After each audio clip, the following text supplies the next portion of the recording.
Madam Chair, Commissioners, Lead Counsel, Council, audience, and viewers out there. Welcome to our weekly proceedings of this Commission of Inquiry into Local Government Councils and related matters.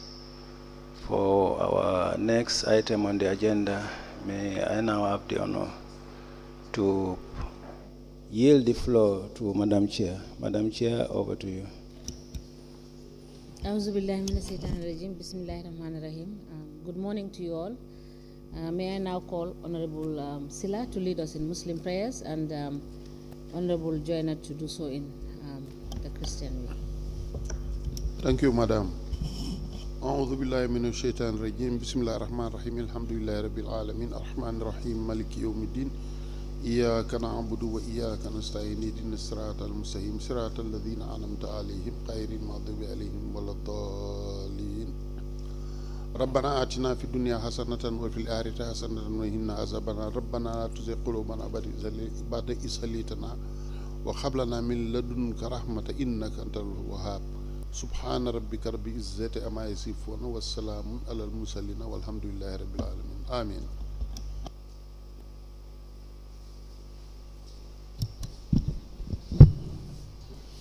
In the name of the Father, the Son, and the Holy Spirit. Amen. Lord God, we ask that you strengthen us this morning and surround us with your favor and kindness. Thank you that during these times of difficulty and distress, you will uplift us and sustain us. We ask that you be before us, behind us, and on our sides. Shower us with your blessings so that we will be able to do justice in this commission. We pray that you will forever be with us and our families. This we ask through Christ our Lord. Amen.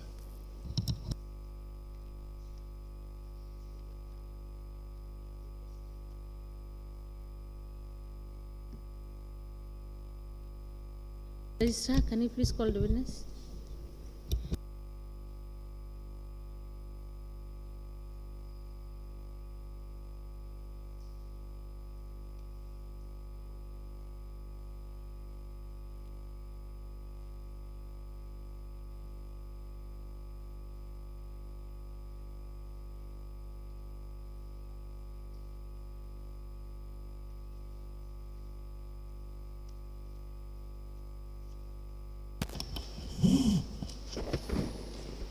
Good morning, Mr. Witness. Welcome back. I hope you had a blissful weekend. For our weekly proceedings from Monday to Thursday, may I remind you that you are still under oath. So for continuation of our proceedings, I now hand over to Madam Chair. Madam Chair, over to you. Good morning, Mr. Jete. Good morning, Mr. Sanyang. Welcome back. Council, can we proceed, please? Thank you. Madam Chair.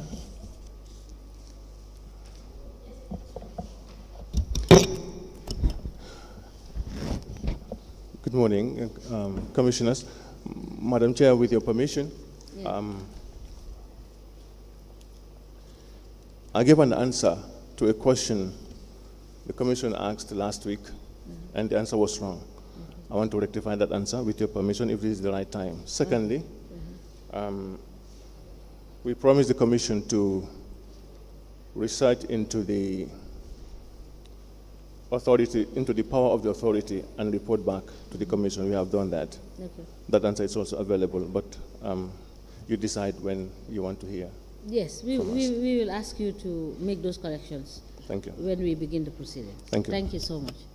It's not. Council? Good morning, everyone present. Madam Chairperson, Honorable Commissioners, good morning. Sujete and Co., you are welcome for yet another day with respect to the compliance review discussions. Now, I believe we're done with Kerawan Area Council last week. May I direct you to the compliance review for Kuntawur Area Council. We may start with the one for the year ended 1st January 2020 to 31st December 2020 and 1st January 2021 to 31st December 2021, dated the 30th day of March 2022. Please refer yourself to the said document.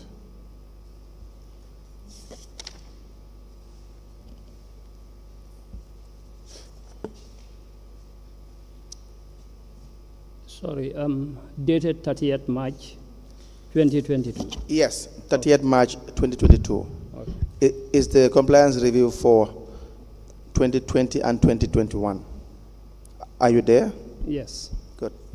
Now, can you just guide us through the names of those in attendance in the entry meeting and exit meeting? You will find it on page 5. They are as follows. 1, Modu Sambu, CEO. Mamadi Kamara, Procurement Clerk. And then you have other members of GPPA review team. That is Babukar Pamuru An, Babukar Seka, Yes. Barabos Pierre Mendy, and our Suso. Yes. Is that correct? Yes. And before I proceed, how many members of the compliance team do you have that could conduct these reviews, usually, presently? Well, we have no fixed number, but a minimum of 3 in most cases. A minimum of 3 in a team? Per team, yes. We team them, we put them in teams, and they go in a minimum of 3 members. And what is the Can be number of more than that. the compliance assistant individuals currently employed at GPPA? Do you know? The number of? Employees you have with respect to those who conduct these compliance reviews? The exact number? Because I have 2 under my You can just policy. give us an average figure, like around 10, It's about 9. 9. Yes, about 9. I'm not very sure. Yes. I'll verify later, Yes. but then it's about 9. All right. Now, go back to page 4. So we just highlight some of the non-compliance with respect to the general findings for Kuntawur Area Council.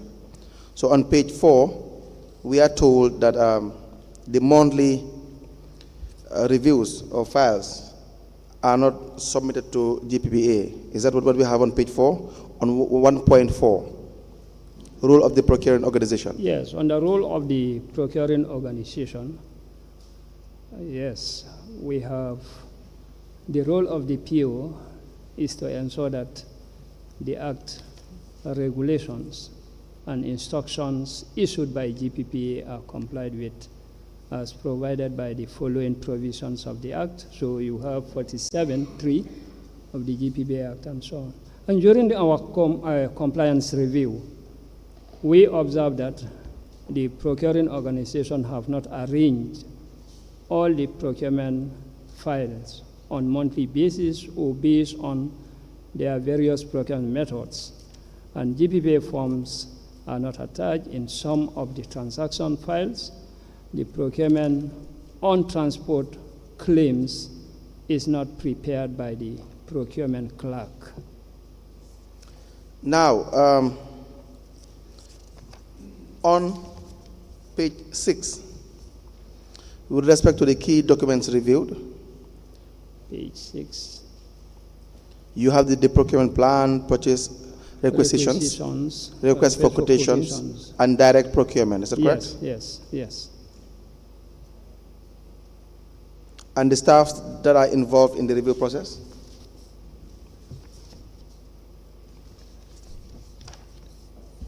From the PO side, Yes. They are Momodu Sambu, CEO, Mamadi Kamara, the procurement clerk, Moro Keta, finance director, Sekou Jawara, chairman of the area council, and then you have Lamin Kujabi, who is the DOP. I think he's the development officer. Please speak louder. I know it is Monday morning. It appears as if you are a bit tired over the weekend. But let's try to speak through the microphone and speak louder. Okay, all right. All right. Now, on page 7, you have the total procurement proceedings and their values. Do you see that? Yes. Just the usual table we have with respect to trying to inform us with regards to the number of transactions for a certain type of procurement or method. Exactly. I think they try to avoid the repetition of the orders where you have the other procurement methods nil, and Yes. they went straight to the major ones. And these are single sourcing. So we take it that the other procurement methods are We are nil not- as well, Yes, we are not. as far as used. this report is concerned. Exactly, yes. So So, these are, you yes. have about 3,100 single sources, which is 98%, with an amount of 16,629,003.845, and this is 76% of the total population. Request for quotations, 29 transactions, which is 2% of the total, amounting to 5,116,303.75, which is about 24% of the total value of transactions. And then the total amount of the transactions, Total transaction amounted to 21 million. Yes, the amount is 21,745,307.59 for 3,129 transactions. Yes, For the years 2020 and 2021. Is that correct? correct. Now, the last part of page 7, the last paragraph, where it was stated that from the samples of payments review, we noticed that the series of procurement have been conducted. However, there was no evidence to show that 3 quotations were attached to the payment vouchers as required by GPPA Amendment Act 2018. So what does that mean? Now, like I always said, each procurement, there are documents that must be attached in each of the files. So, and the files include the quotations, which should be attached, payment vouchers, and so on, to get the file completed for filing. Now, So- can you refer us to the annex there too, because the annex is not being numbered or identified, so I wouldn't know which annex you're referring to. The annex in relation to having a table to outline the payments that were being made without having 3 quotations attached.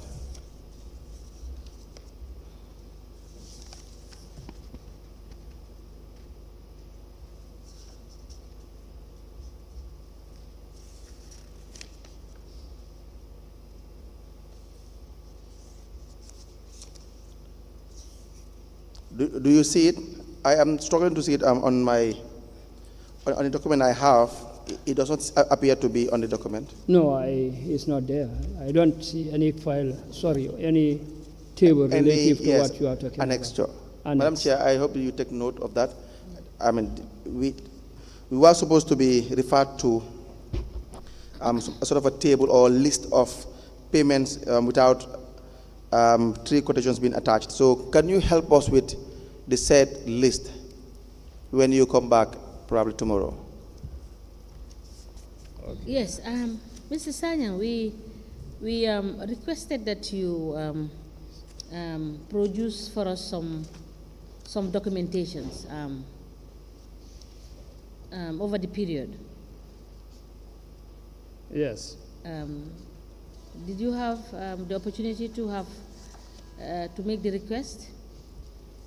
Yes, we sent a staff to the various procuring organizations, and some documents were provided. We have them with us here, but we are yet to sort them out because some of them provided letters to indicate that some of the documents that we are asking for are already with the Commission. Okay. So we are yet to look at what we have, compare it with what or the submissions to you, and then know exactly which ones are missing. So every day I come with the curtain, but we are yet to sort them out. Okay, thank you. Councillor, you may Yes. proceed. So now on page 9, there is an interesting non-compliance findings. Can you please read to us the non-compliance findings on page 9, 2.7.0? During our review, we observed that the Special Procurement Unit has established specialized procurement unit and is headed by a procurement clerk, as stated in Section 50 of the GPPA Amendment Act. And the non-compliance, we observed that the SPU are not involved in most of the procurement transactions reviewed for the year under review. Yes. So what is that finding saying? The finding is suggesting that, contrary to the provisions of the Act, procurement transactions are being conducted by members who are not supposed to do so. Again, will we, or will the team really be, will they have evidence of those that conduct some of these transactions to actually ascertain or come to the conclusion that they are not in fact members of the SPU? Will they normally have that evidence when they conduct this review? They should, yes. They should. They should. And then, is there any way we can know as to the number of transactions, if possible, or the list of individuals that conduct procurement transactions without being members of the SPU? Is that possible? Okay. Yes. Now, so we go to page 10 for the CEO. That is with respect to the functions of the Contracts Committee on page 10. The first non-compliance finding is that the CEO did not ensure the Area Council submits their annual procurement plan to the authority for the period under review. This annual procurement plan and also their monthly submission of single source and request for quotation. So you are saying for 2020 or 2021, they do not have a procurement plan, and they do not abide by the mandatory monthly submission of their single source activities. That is what the finding is suggesting. What is the second one? The CEO did not appoint members of the inspection and acceptance committees as required by Gambia Public Procurement Regulations 62, 63, 64, 66, and 67. The CEO does not ensure that the procuring organization properly document procurement proceedings and manage records in accordance with the GPPA section 35.2. So again, for Kunta Area Council, we see the common practice that we find in most area councils that with respect to the general findings. So here you have the CEO. There is no procurement plan for the area council, is that correct? And they do not abide by the monthly submissions to GPPA. Correct. There is no inspections or acceptance committee as well. Is that correct? Correct, yes. Now, before we proceed, Mr. Sanyang, may I refer you to 3.1.3, non-compliance, where Yes. the provision Yeah? Yes, the provision of the law is wrongly quoted. Yeah, Mr. the Bongo. citations are, Yes, and the subsequent ones too. yes, All right? they are not consistent. Okay. And the last point on the issue of the non-compliance, you've indicated that the councillors were involved in procurement. Is that correct? Correct. That is what the report suggests. All right, thank you. Councillor, you may proceed. Yes. Now, let's go to the functions of the Contracts Committee on page 12. If you turn to page 13, can you tell us the members of the Contracts Committee for the year under review? They are Modu Sambu, the CEO and the accounting officer, Seku Jawara, chairman of the council, Moro Keta, financial director, and you have Mamadi Kamara, procurement clerk. So what is the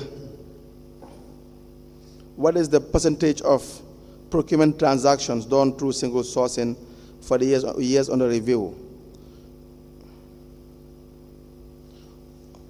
Check the observation column. And that's supposed to be page.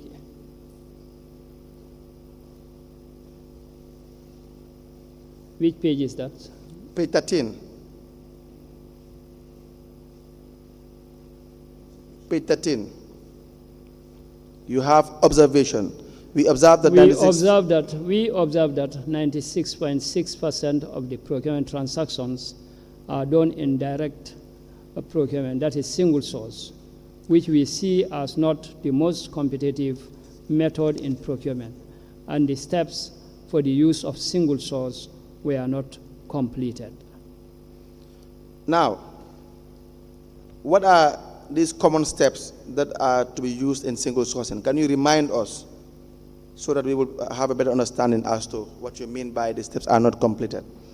Now, one, you must, of course, make reference to the various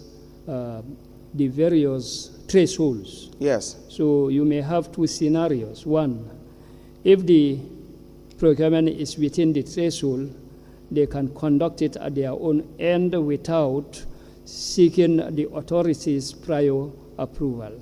So in this case, one, there must be approval from the head of the institution with all requisite forms completed and filed properly.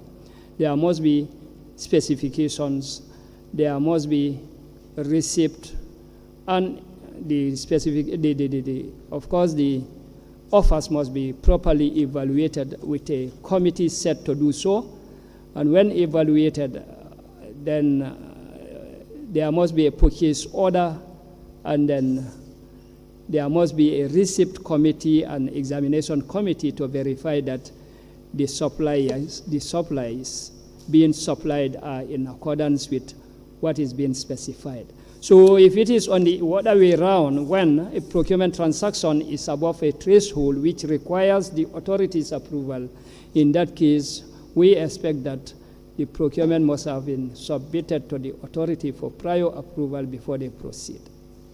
So in essence, you're saying that for all the 98 transactions for single sourcing, if you check on page 7, which amounts to 16 million or 17 million, if you round it up, they were not following any due process. Yes, that is what the findings suggest. Yes. So, in essence, one may wonder then how were they conducting these procurements then in Kuntawur? Because you've already told us even the SPU does not get involved in most occasions with respect to procurement. Correct. But on page 13 as well, you informed us that if you check the non-compliant finding, the second paragraph, the report is saying or trying to suggest that only the councillors are appointed as members of all the committees in the area council, which you find to be totally against the regulation or the act. Is that not the case? Yes, that is what the report is suggesting. So the procurement officer is not a member of any of these committees as far as the report is concerned for Kuntaur Area Council. Yes, from our findings. Mr. Sanyang, if you look at the table, that is the contracts committee members for the years under review, you could see that the chairman is the chairman of the contracts committee. Is it an anomaly? The chairman is the chairman of the contracts committee. Is not right. If in this case, I'm not very sure whether that is what the report is showing, but then it is wrong to have. No. What is in the report is what we are talking about. The report says it has identified the roles and it has indicated titles. So that is why I'm asking you the question. Whether, because what it says is that contracts committee members for the year under review. Is that not what he stated? Correct, yes. So now, what I'm asking is that the chairman of the Kuntaur Area Council also doubles up as chairman of the contracts committee. Is that? It's against the law. It's not correct. That is what I wanted clarification for. Thank you. Yes, Council. Now, on page 14, functions of the evaluation committee. Do we have an evaluation committee for Kuntaur Area Council? Now, from the previous sections of the report, yes, the CEO did not appoint some of these committees that are expected to be in place, and I believe that an evaluation committee was not established for the purpose of evaluating bids and so on. Please turn to page 15. Page 15. Again, there is no examination and receipt committee. I think we've already talked about that. Correct. Because you said it is the same with the inspections committee as well. Is that not the case? Correct. So they don't have all these committees in place for the year under review. Is that not the case? Correct, yes. How about record keeping of the procurement activities on page 16?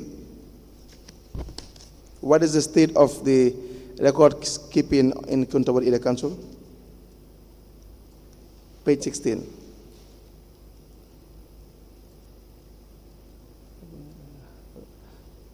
Record keeping, that one is blank. Nothing is being stated under that. Page 16. Yes, do you I see have page seen 16? that. 3.8. You have record keeping of the procurement activity. Sorry, findings. Yes. Section 35(2) dictates that a procuring organization should maintain a comprehensive and individual file for each procurement transaction. Yes. Non-compliance. It was observed that the relevant forms of the authority was separated in different files, and the payment vouchers also in different files, which made our work very cumbersome, which is an inline, So what you have in, I know you are struggling with the sentence structure and Exactly. grammar, but Yes. but what you have on a non-compliance with respect to records keeping is the fact that, number one, the filing system was really improper.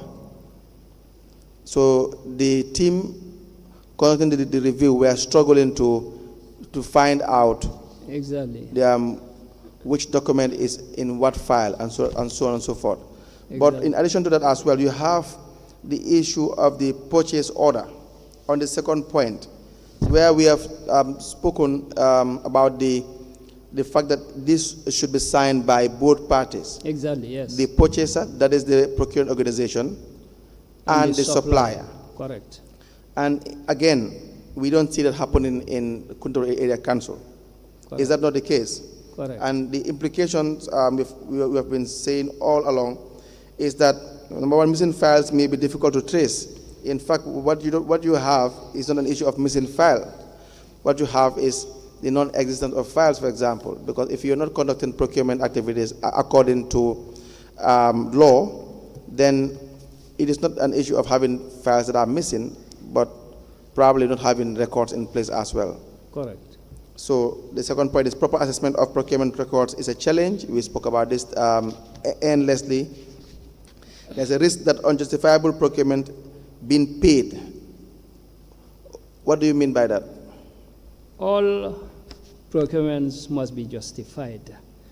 They must be planned for, they must be approved, and to know whether a procurement is justifiable or not. These are some of the things that you must look at.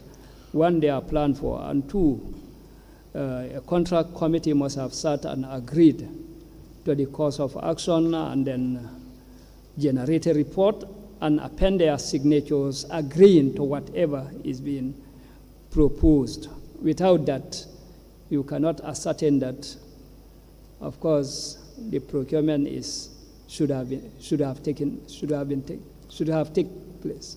So in essence, what you are saying is monies probably will be spent on things or issues that cannot be, maybe there's no need to spend those monies on those things. For example, you are saying you're procuring funds, but when in reality, there's no need for a fund because the funds are functional. So now, but if you have a situation where there is no due process, like you were saying, to have a justifiable procurement, you must, in essence, follow due process. And the due process here is there has to be a procurement plan. In Kuntawo, there is no procurement plan for these years under review, 2020 and 2021. So as a basis, any of the procurements conducted would have been really improper. Correct. And in addition to that, these procurements are not being approved by a proper contracts committee. Correct. In fact, you have a contracts committee where you have the chairman of the area council doubling as the chairman of the contracts committee. Correct. You also do not have a proper filing system. These purchase orders are not being duly executed, and so on and so forth. So, again, we will say it so many times, total disregard of the regulation and the laws, the rules. So I wonder how any of the procurement being conducted for this year under review would be justified. Correct. Yes, Council, before you proceed, on page 15, we could also conclude that the provisions of the law are wrongly referenced. Which section? On that 3.6.2. Yes, 3.6.2. Yes. And Now, also 3.6.1. Yes. Now on page 17, you have single source procurement above the threshold. There's a table where it is illustrated the number of procurement transactions and the amount involved. Can you guide us through that table? Yes, you have a table divided into columns. You have description, spare parts amounting to $400,000 and a payment voucher attached. How much? Then you have, the amount is $400,000. Yes. Then you have the next one, spare parts again, $100,000. And then you have the last one, which is also spare parts, amounting to $68,000. Is that list supposed to be exhaustive? Is it conclusive? No, with respect to the amount of procurement done through single sourcing and that are above the threshold? Do we know whether these are the only 3 transactions for the years under review 2020 and 2021 that are above the single source threshold? I cannot know unless I verify, but as per the heading, these are the transactions that were conducted by way of single source, even though the amount involved is more than the single source threshold. Yeah, the reason why I ask is we have discussed here during the last sittings that there is the teams that usually conduct this review. They don't give us a fair representation of the sampling. If you look at chapter 4, because in the beginning you will tell us that these reports are on two sides. One, you have the general findings, and you have the specific findings. But what they do give us is that if you look at the general findings, these are all common findings you find in almost all the area councils. For example, the CEO's roles and where he or she failed to comply with regulation, like appointing the contracts committee, having minutes of the contracts committee, creating an inspections or examinations committee, and so on and so forth. And we see it's a common trend that they don't follow these things. Do you see? And the role of the SPU, what they need to do, and then keeping the records, the books of accounts, and so on and so forth. But these are all general findings, so it occupies most of the space of the report. But when you come to the specific findings, where it now addresses the issues of the procurement activities in depth, we will only see 2 or 3 or 4 findings. And for this particular report, we have 3,129 transactions altogether, out of which 3,100 is through single sourcing. But let's look at chapter 4. We will know how many samples we have. We have, the first one is chapter 4 on page what? Page 22.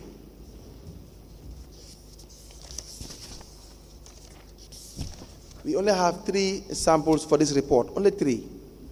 The first being the procurement of fuel for $6,072.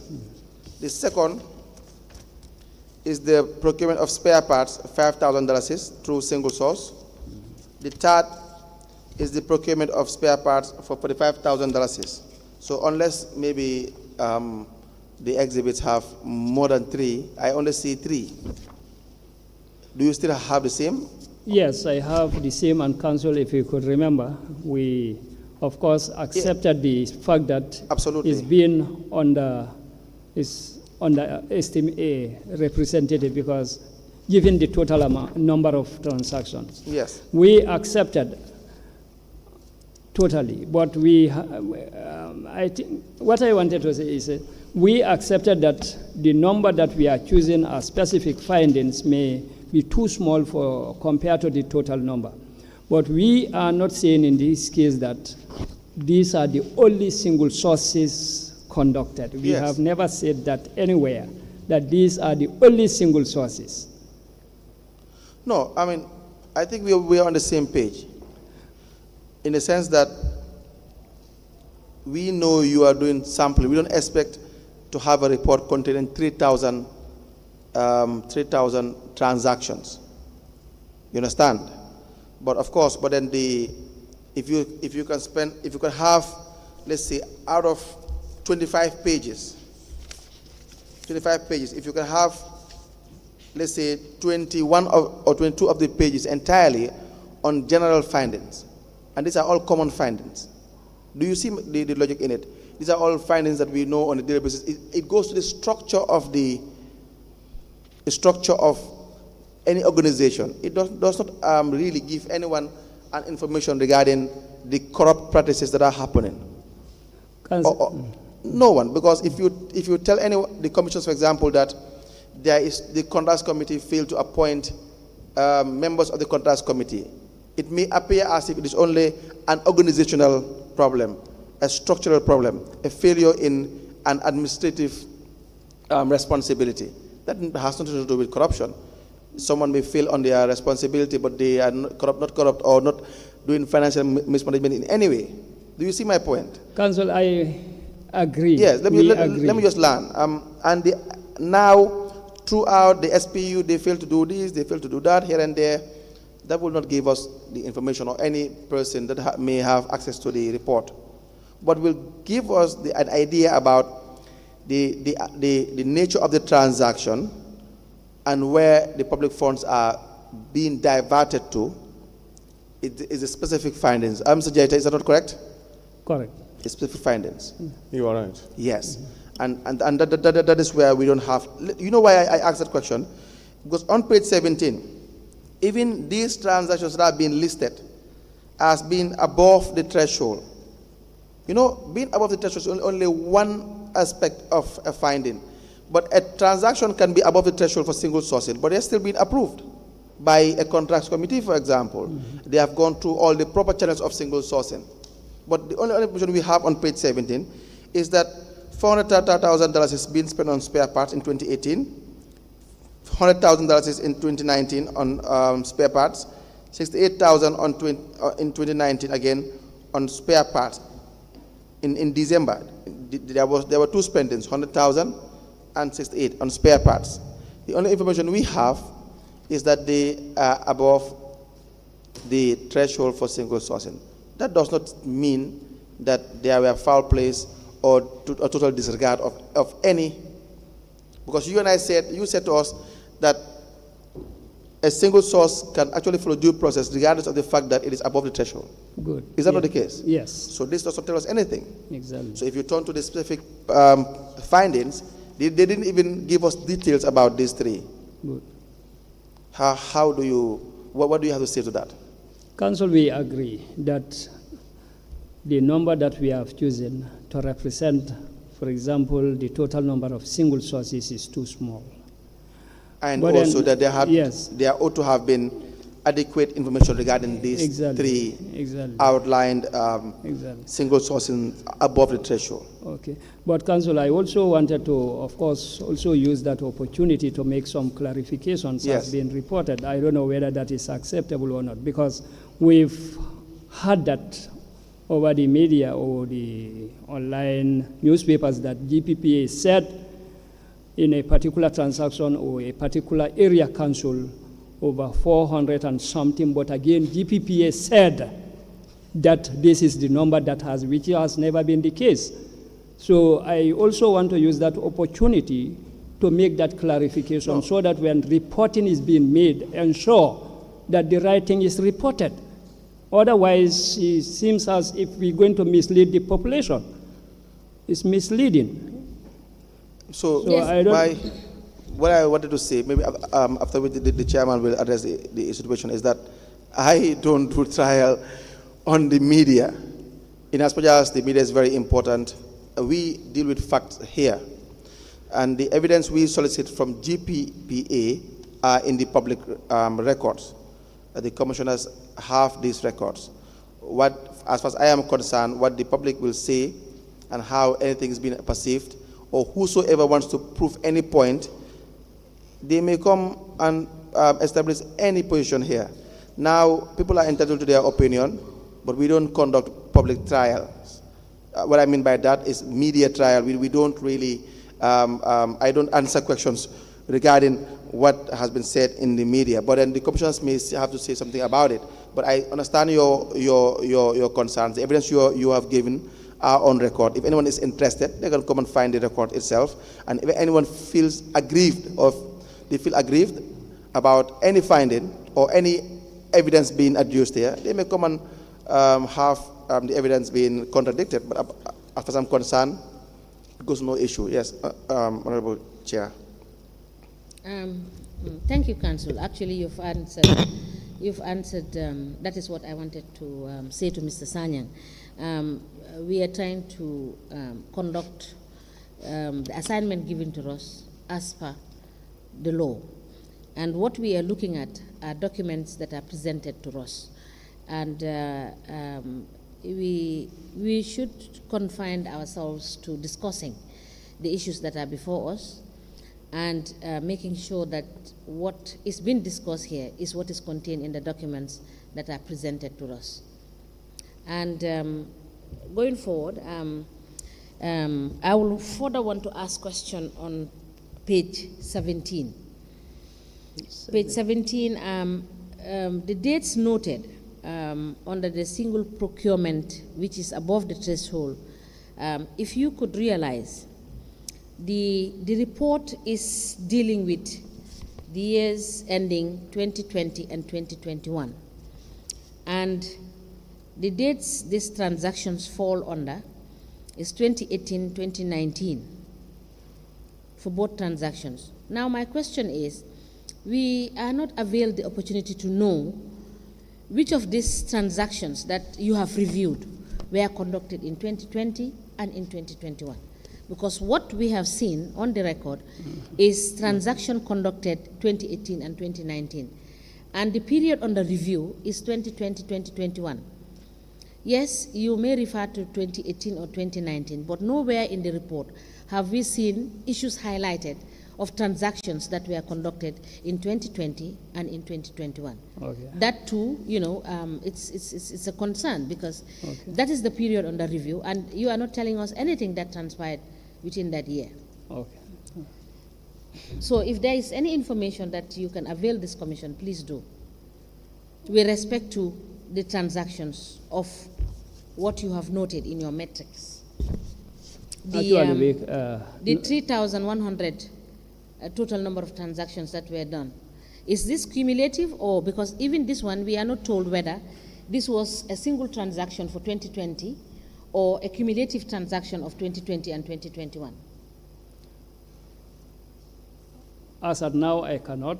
I have to go back to the review team and our raw data. To Yes, please confirm whether this is a cumulative number or it's just a single number for one single year. Thank you. Councillor, you may proceed. Yes. Again, we come back to the compliance review for 2020 and 2021 on page 18, Mr. Sayang. Yes. And I will Page just, 18? yes. Yes. And I'll also just urge you to just limit yourself to just focus on the evidence Okay. and the report, please, all right? Okay. Pre-qualification and registration of suppliers. Yes. What do we have on that on page 18? As stipulated in Section 24 of the GPPA Amendment Act 2018, suppliers shall be registered with the authority as a prerequisite for eligibility for award of public contracts. The team observed that most of the contract awards to suppliers were found to be not registered with the authority. Yes. Do we have a list? Do we have a list with respect to this report as to who these suppliers are that failed to register with GPPA? Okay. Not in this report. We can provide the commission with it. Yes. Again, I know we have already told you this, but then, and I'm sure there will be improvements, Mr. Jaite. So it is more proper, is it not, where you there's a reference to a certain number or a certain list, then you provide the evidence so that people will know that these individuals did not register with GPPA, because it is very serious, is it not? Because there are implications of non-registration. Is that not the case? You have it on page 19, ranging from tax issues. Is that not the case? Page 19. The non-implication of failure to register with GPA. I mean, these are common implications. Yes. Tax is one of them, which will cause financial loss, which you have stated in some of the reports, exactly, in relation to dealing with suppliers that do not register with GPA. In fact, in Contawar, it's not an issue of having one or two or three. You are saying out of the 3,000 plus transactions, most of the suppliers did not have registration with GPPA. Is that not the case? Yes. Do you have any response from the management? No management response. Now, page 19, 3.11.3, on specifications. What is the finding on that?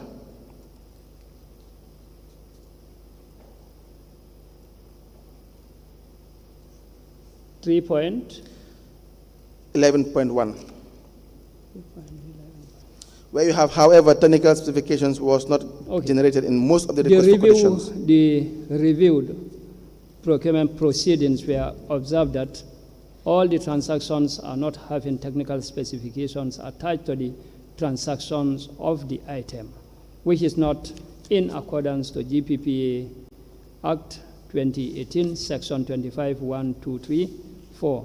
However, technical specification was not generated in most of the requests for quotation and single source procurement.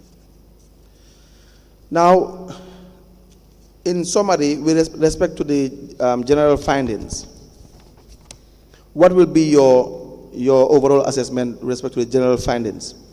Was there a compliant, were they complying with their obligation as per the law? Actually, as you may see, our rating is a range. But if I am to conclude based on the report, it may suggest that the council is non-compliant to the provisions of the law during the period under review. Now on chapter 4, where you have the specific findings. Page 22. Page 22. Yes. Now let's look at the introduction part. This section presents the specific findings on the procurement transactions that were reviewed from the list of total procurements that the Kuntawur Area Council carried out in financial year 2019 and 2019 to December 31st December 2019. So it means the ones that we have been shown in this report, these 3 transactions, is only with respect to 2019. But then the report, if you look at it, suggests that the compliance review for the year ended 1st January is for 2020 and 2021. So I'm a bit confused here. Yes, it's inconsistent with the reports, and we'll try to correct that and see. So you have more than 3,000 transactions for 2020 and 2021, but you have 3 samples with respect to the specific findings, and these transactions are for 2019. So yes. What do we have for 2020 and 2021? I want to believe that it's supposed to be the period under review. What period?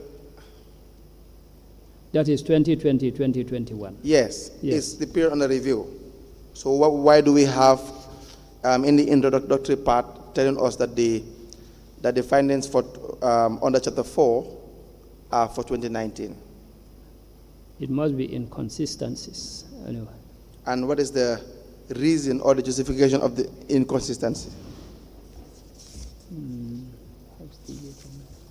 reasons for these inconsistencies. So we don't have anything for 2020? I am just only going by the report. I am not trying to, I cannot give reasons for GPPA. Maybe try to suggest that maybe it's a typographical error or it's a copy and paste. I go by the report, right? So we can only discuss what we see.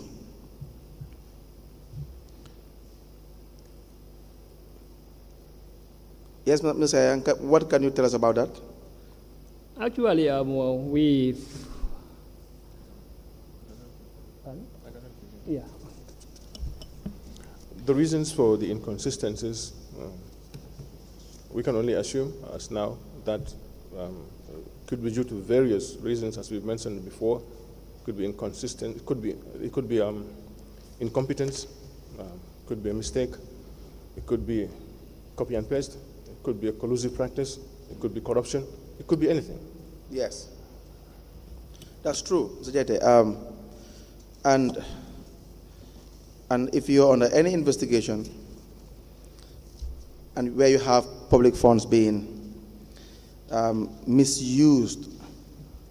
If at all there was due process being followed by the organizations responsible, then one may want to assume that it is probably a mistake or it's probably an inconsistency here and there. But when you have a professional conducting a job and you have time and again continuous disregard of your obligation, we know there are millions and millions of dollars in procurement. We know how people can enrich themselves in procurement easily. So basically, I will not give anyone the benefit of the doubt when it comes to this basic disregard. So again, let me ask, in writing these reports, Mr. Sanyang, are there any standards set as to how these reports are? Do you have a model, some sort of wherein any compliance assistant conducting a review will have to follow to be able to come up with a very comprehensive and detailed report? Actually, if you look at all the reports, you observe that there is a template for it. Yes. There is a template that each team should follow. Now, in fact, that is what is creating most of the problems that we are seeing, in the sense that we've all agreed that most of the observations or the inconsistencies are just copy and paste.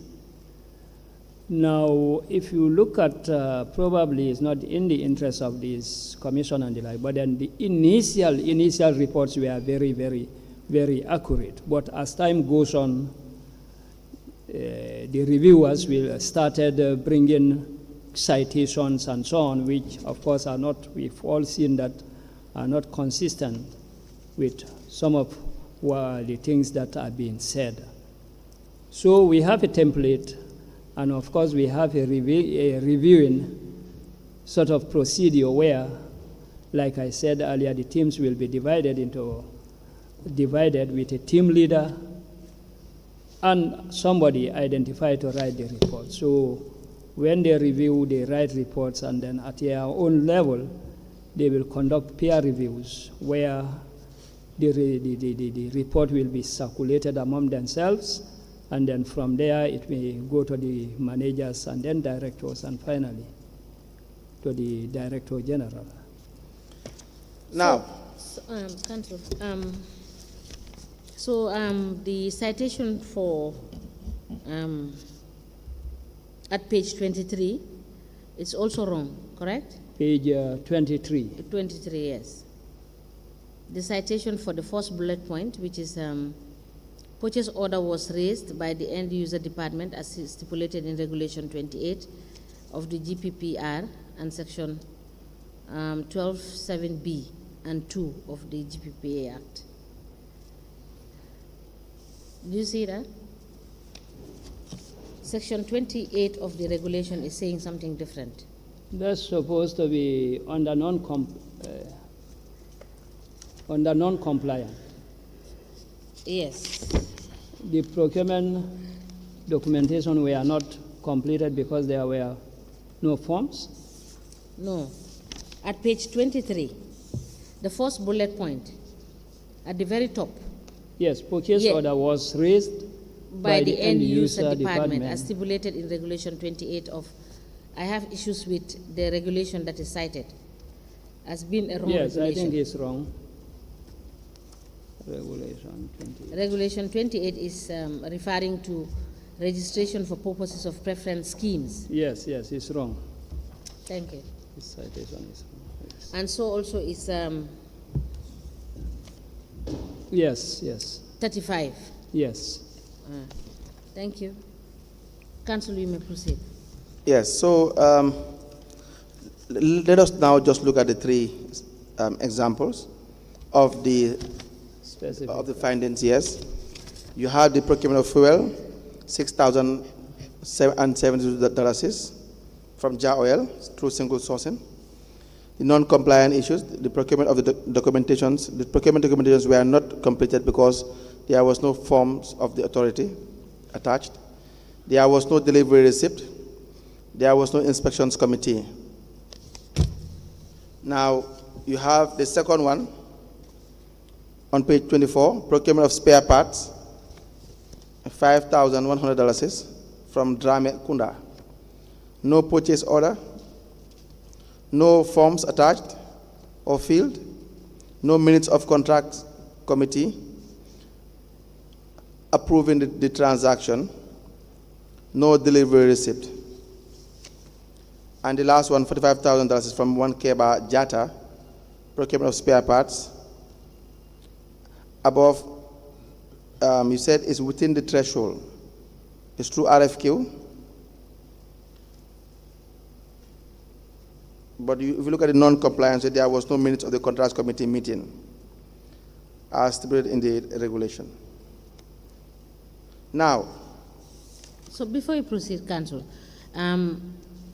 we don't know what is the heading for the procurement of spare parts, because it only indicated tender number 1. And some of the bullet points refer to non-compliant issues. Some are compliant issues. But my issue is bullet point 1. The citations are also wrong, because it is saying that purchase order was raised by the end user department as stipulated in regulation 28 of the regulations. And it further went on to say that the purchase order was completed and signed by both parties. Did you see that? Yes, yes. Yeah. So it is wrong, right? Yes, yes. All right, thank you. And then the implication is that it indicated that there is a weak contract administration. It's an invitation to corrupt practices. Bullet point 2, it is saying fraudulent practices are imminent. Here, we are not being told exactly what is the situation, because the statement is just a general statement. So it's not derived from the conclusions of what they have found. Can you explain that?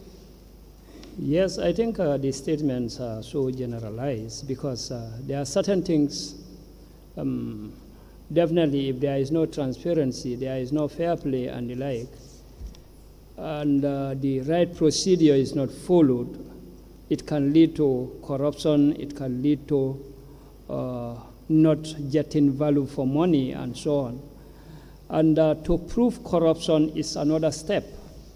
You can only suspect that there is, given the practices or the procedures followed, or the procedures that are taken, it can lead to X, Y, and Z, and then another step can be to prove that there has been corruption and so on and so forth. Yeah, I think you're very right, but then as an oversight institution, basically what you're only tasked to do is to conduct your findings, what you find on the ground, and narrate or explain or report them as you find them. Now it is left for any investigative body like this commission or a court or any institution set up to investigate that specific action. So the issue is, if it is not well reported or well documented, it will only make the job of any investigation body extra difficult. And that is where you have the word that Mr. Jada used always, collusion. Cover up, trying to bury evidence. I said this time and again. So you know that if you don't report this thing, it will be hard to trace, and therefore that's it. So that's why I said you keep on reporting on the general findings. We only see it as an administrative lapse. Someone maybe not be competent to do something. So incompetence and corruption or fraudulent misappropriation of funds are totally different. You may have the two intertwined, but you may also have them disjoined. So that if you are colluding with the very person or institution you are supposed to have an oversight function and then investigate them with respect to their actions, you're only as bad and as corrupt as the very culprit that you're supposed to perform your oversight function on. But again, those who conduct these investigations, they are not any other person, but they are not just any other individual or individuals. You see the traces. So that's why I said I would not want to believe it is by a mere mistake when the mistake is being repeated. When you have a repeated mistake action, it can only lead to possible collusion. Maybe you will receive bribery to just suppress evidence. But it's not like it's not there. It's there, but you did not just report on it. You refuse to give information in the form of the report. So that's what you have in most of these reports. So we now look at the compliance review for the year ended 1st January 20 to 31st December 2022 for Kuntawur Area Council. The date is 24th August 2022.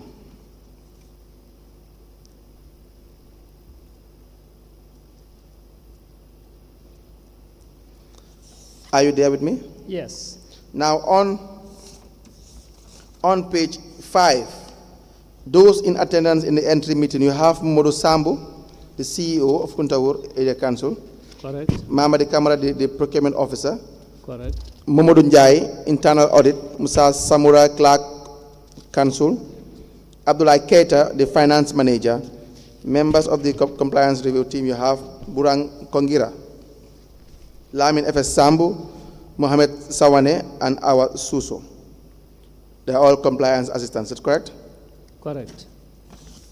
And the documents on the review, you have the procurement plan, purchase requirements, requisitions, requests for quotations, and direct procurement, that is the payment vouchers. So under the staff directly involved in the review process, those that were interviewed, Mamadou Sambo, CEO, Mamadi Kamara, procurement officer, and the finance manager, Abdullah Kaita. Is that correct? Now turn to page 7 and guide us through the table with respect to the procurement conducted and their value for 2022. Thank you. Now, like the other table that we have just completed, this also doesn't have anything for other procurement methods like open tender, restricted tender, and the like. So this table starts with single sources, and the total of 258 transactions, which amounted to 94%, value 1,908,645.08, and this is about 39% of the total transactions. Then you have requests for quotations, 11 transactions altogether, which is 49%.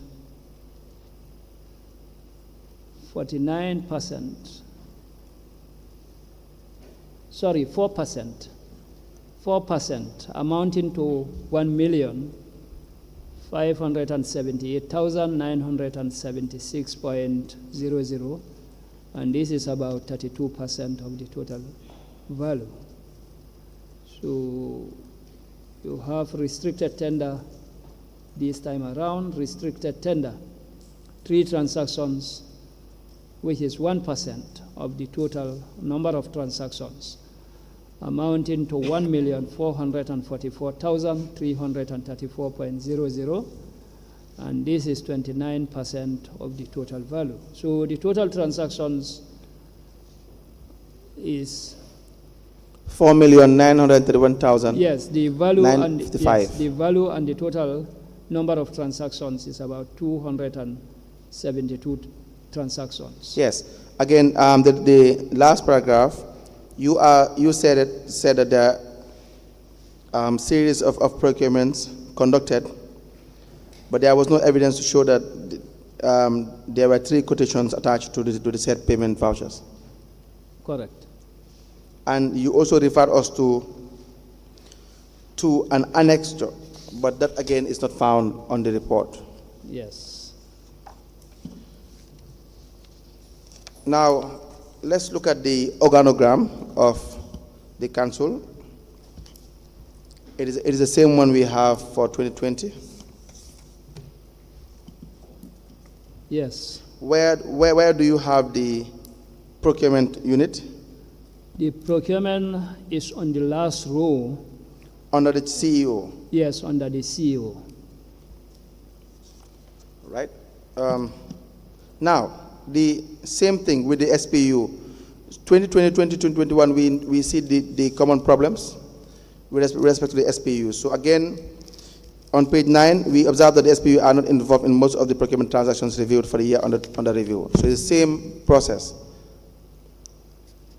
Do you follow? Yes, yes. You know, we have reviewed 2020 and 2021 Yes. with respect to the findings, with respect to the SPU, the contracts committee, the CEO's mandate or role, and where they fail to execute their functions. The lack of inspections committee, the lack of evaluation committee.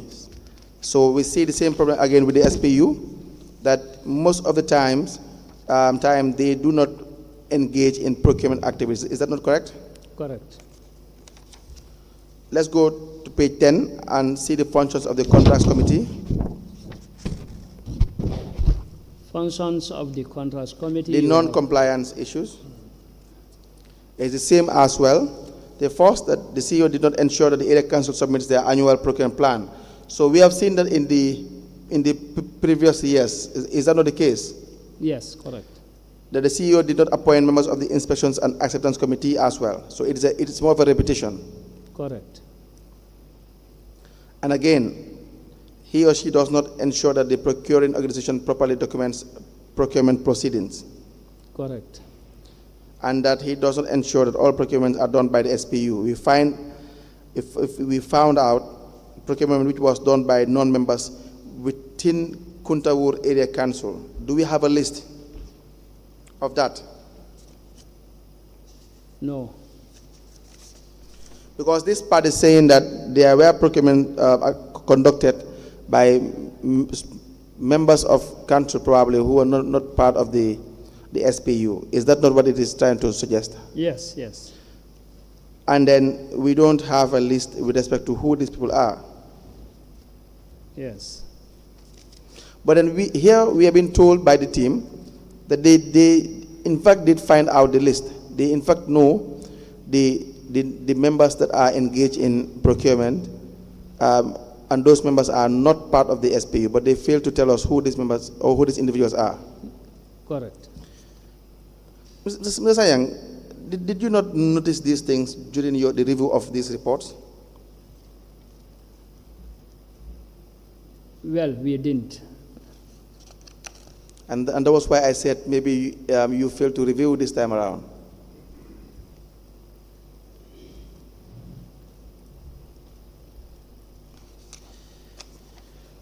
Turn to page 11.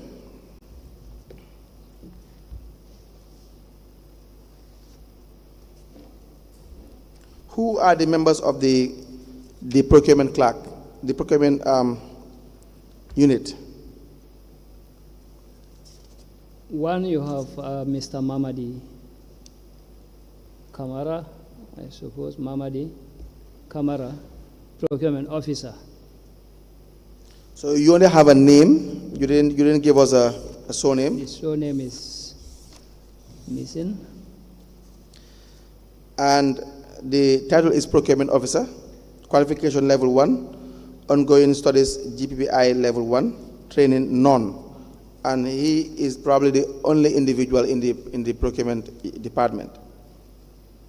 Is that the case? Yes. And if you turn to page 12, the common issues with respect to the procurement department, that the monthly reports are not being submitted to the authority, no prior approvals. So this prior approval, is it the role of the contracts committee or the role of the SPU? Prior approvals should be done by the contracts committee. So why do we have it on a non-compliance for the SPU? But I understand it is a role of the contracts committee. The SPU probably must have continued the transactions without getting the approval from the right. But we are told by the same report that they do not conduct most of the transactions as well for Kuntaur. Exactly, yes. Are your people doing their job? Really? GPPA, is your staff, are they doing their job? Mr. Sayang, if you want to be very fair, do you think we have really the staff conducting due diligence in relation to their task? They are not. I don't think so. Now, market surveys. Again, no market surveys for Kuntaur Area Council. You will see that on the recommendation. You said the SPU should ensure a periodic market survey is carried out and inform the contracts committee accordingly. So again, all these general findings are just standards that they should follow by virtue of it being mandatory according to the laws that govern procurement in this country. Is that not the case? Correct. But what we see is continuous flouting of the laws and the regulations, right? Correct. Functions of the contracts committee on page 12. You turn to page 13. The members, you see that 96% of the procurement transactions are done in direct procurement, a single procurement source, which we see as not the most competitive and method in procurement, and the steps for the use of single source were not completed. So we have been saying that it is one of the methods of procurement being abused endlessly, because probably it is more prone to corrupt practices and financial misappropriations or fraudulent activities. So therefore, we know why they prefer single sourcing in most of the transactions, which you have always advised against. Is that not the case? Correct. Now, the contract committee members, who are they for the year under review? Modu Sambu, CEO. Modu Sambu is the CEO, and Sekou Jawara, chairman, who is also the chairman to the... So he doubles as the chairman of both the area council and the contracts committee. Correct. Moro Keta, finance director. And you have Mamadi Kamara, procurement clerk. Procurement clerk. Now, what were the non-compliance findings? The contract committee did not ensure that monthly reports are submitted to the authority. The contracts committee did not ensure that the approved threshold by management is adhered to. But how about minutes? Do they sit? Do they have minutes? We know that they are not being formally appointed, in fact, but do they have minutes? We also know that this is one fundamental role of the contracts committee. But you only find that on page 14, on the functions of the evaluation committee, which they put in bracket the contracts committee. But we see that they don't also have minutes of their meetings as well on page 14. Do you see that? Page 14. Functions of the evaluation committee. Yes. Findings. This function is carried out by the contracts committee as required by the Act Section 47, 3, 49. But the contracts committee members during the period under review were not evaluating the procurement transactions and generate minutes. So in all the transactions through single sourcing, the three tenders and also the RFQs, the request for quotation transactions, there was no evaluation done. So we wouldn't even know whether, if it were goods, whether they were even being supplied. If it is fuel, whether it was actually being purchased and delivered, or any other transaction, whether there had been delivery of whatever form. We would not know. And again, examination and receipt committee as well, there was none since 2020. Is that not the case? Correct.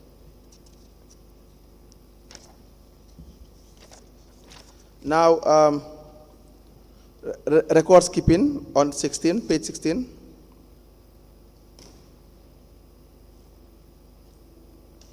It is the same problem from 2020 and 2021. Yes. The records are not adequate, they are not properly filed, and the purchase orders were not signed by the supplier for the most part, and also the contracts committee this time around. So you only have a purchase order being raised but not signed by either party. You also have the issues of files that have been missing or been suppressed, let me say. You turn to page 17, the procurement planning. Was there a procurement plan for this year round? We know that there was none for 2020 and 2021 for Kuttaur Area Council. Do they have a procurement plan for 2022?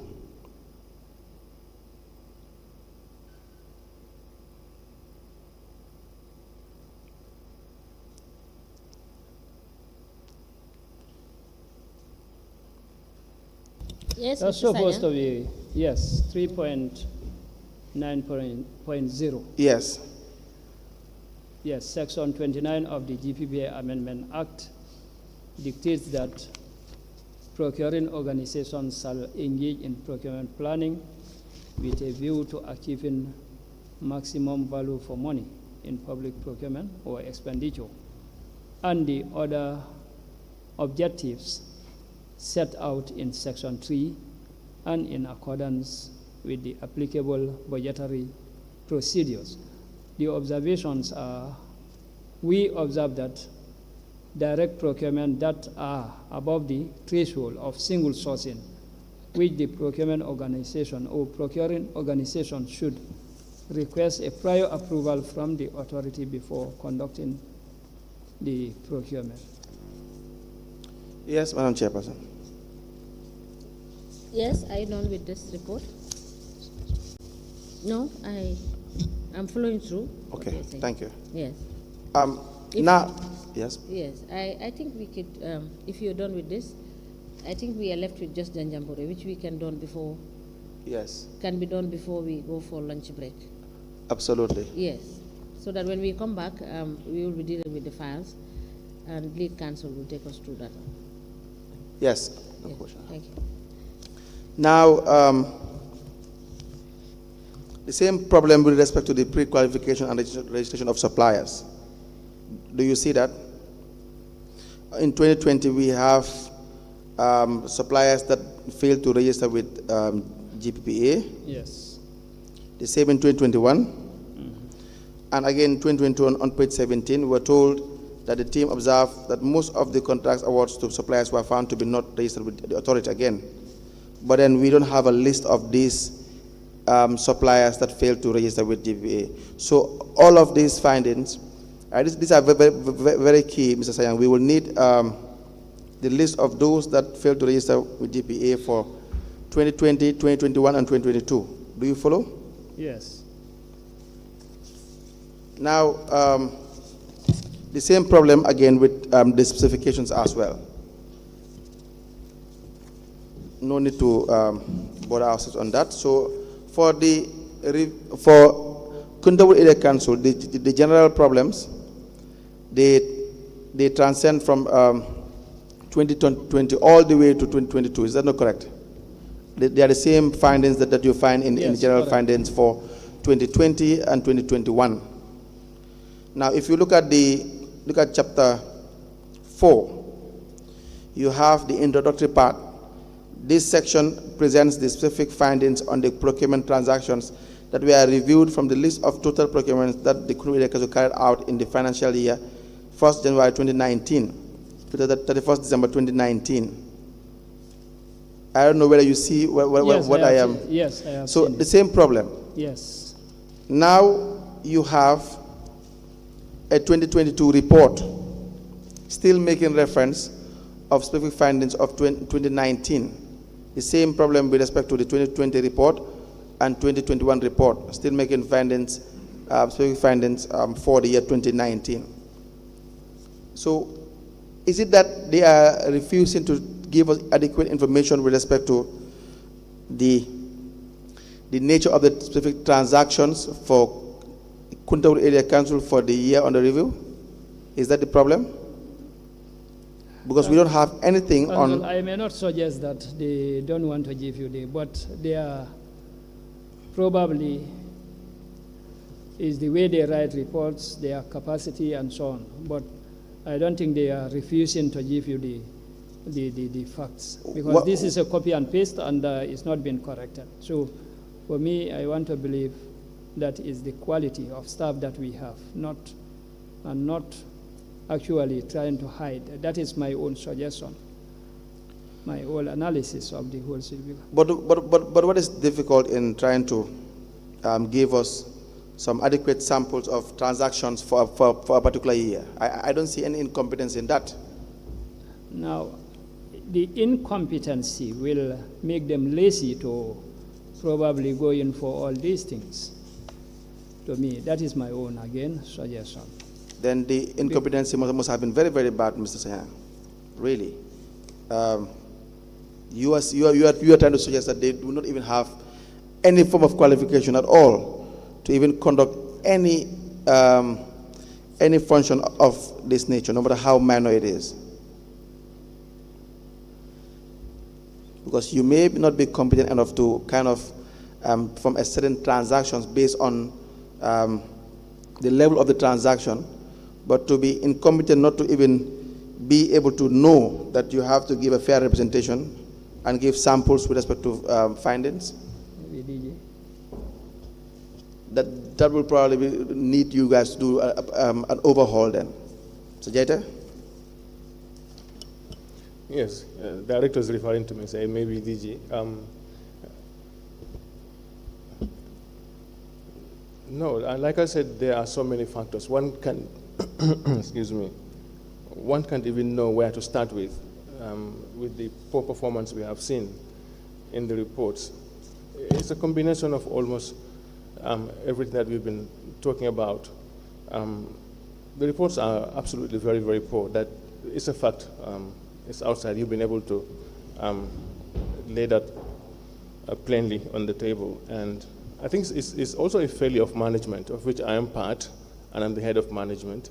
Some of these reports, it seems, have not been supervised, have not, the directors have not done their work to supervise the reports, go through the reports, so it's the Director General as well. And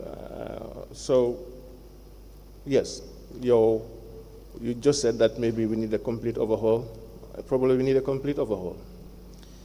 Absolutely. So on chapter 4, the first sample is the procurement of fuel for an amount of $87,715 from Jar Oil through single sourcing. Non-compliance, the procurement documentations were not complete. Procurement is above the threshold. There was no delivery receipt to show that the procurement was completed, hence it was not attached. You have the second one, procurement of installation of solar. Goods is the category, the amount $135,000. Award contractor Unique Energy through single sourcing. Non-compliance, purchase order was raised, you said, by the end user department. The procurement is above the threshold of single source. This should be under non-compliance. The procurement documentation as GPA form 103 were not attached. No minutes of the contracts committee. You have the procurement of stationaries, $24,000 from one Keraba stationery. You said there was no minutes of the contracts committee. The forms were not administered properly. No delivery receipt. No inspections committee. There was no evidence of negotiation. So these are the 3 or 4 that we have. And they were scored 40%. Mr. Sayang, I hope you wouldn't score them 20% in actual sense, or even 15. Because this is just so poor for Kuntawur Area Council. If there are any comments, Honorable Commissioners, I will take them before we move to Janjanbureh. We have 2 reports for Janjanbureh Area Council. Yes, Council, you can proceed. Do you have any comment?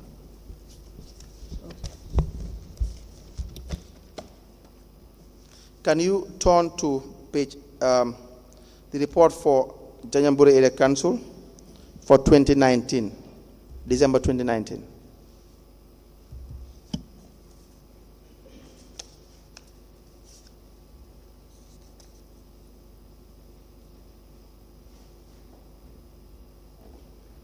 Are you there already? Yes. Tell us those in the entry meeting. Sambali, CEO. Buba Mane, Finance Director. Maria Tukande, Procurement Clerk. Dauda Sama, Finance Manager. And then you have GPPA Review Team. Momodu K. Jallo, Assistant Operations and Policy Officer. Babkar Seka, Compliance Assistant, and Barabos Mendy, Compliance Assistant.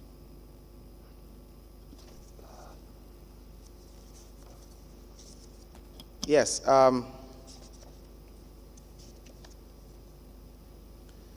Please tell us the staffs involved in the review process. They are Mr. Sambali, CEO, Maria Tukande, Procurement Clerk, Uba Mane, Finance Director, and Ibrahim Janko Sane, Chairman, Janjambure Area Council.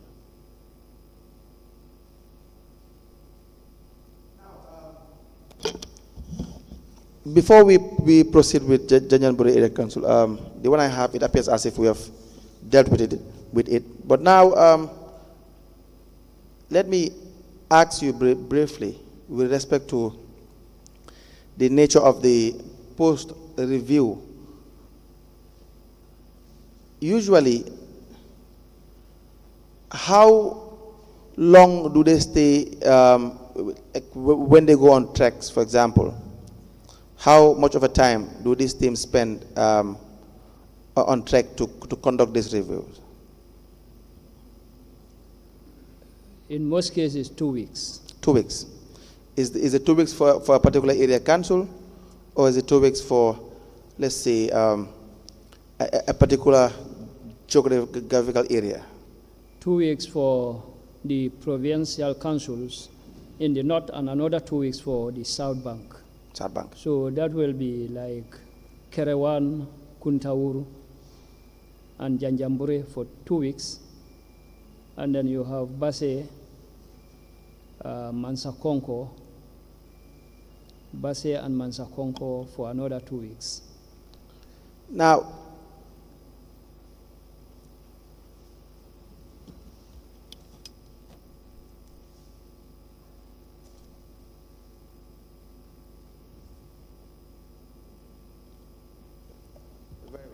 Now we will come back to that. So instead of the 2019, can you be referred to the 2020 and 2021 report for Janjanbureh Area Council?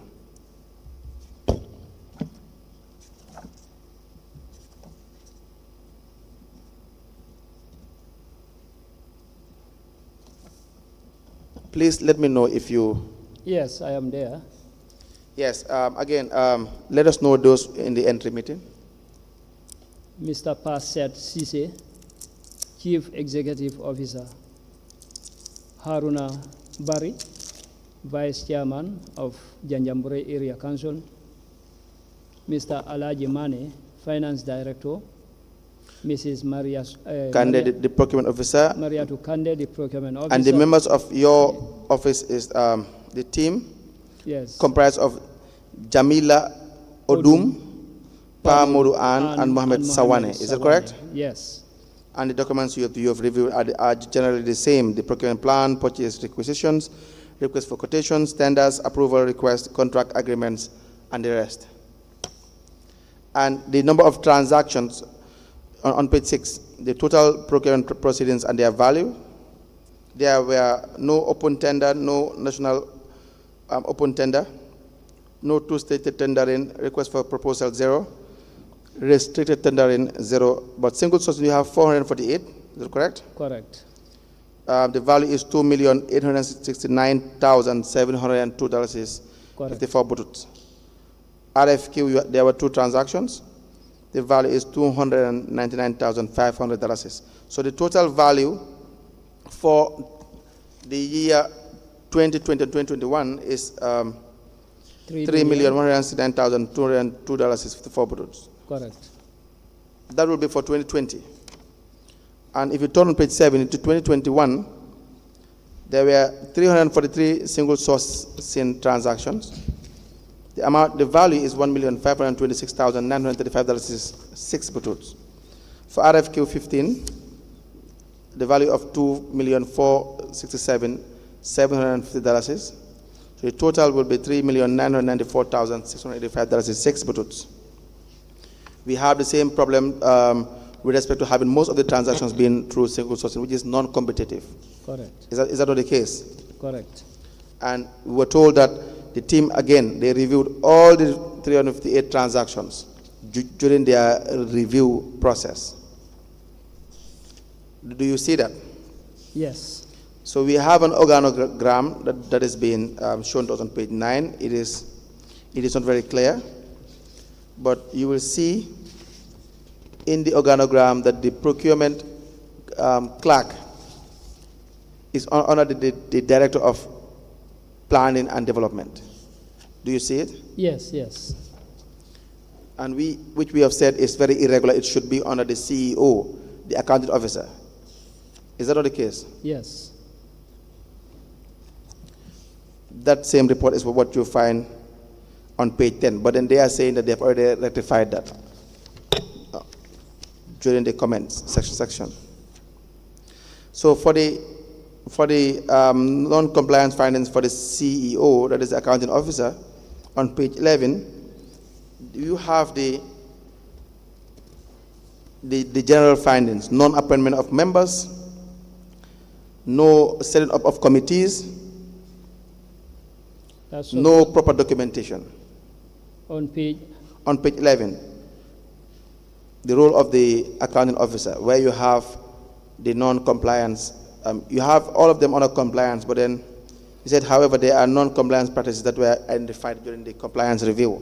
So I am saying these non-compliance are the general findings you find in almost all the area councils. They don't make appointments, they don't keep records, no minutes being kept, no setting up of the required committees, like the inspections committee and the exhibition committee. Do you see that? Yes. And you turn to page 12.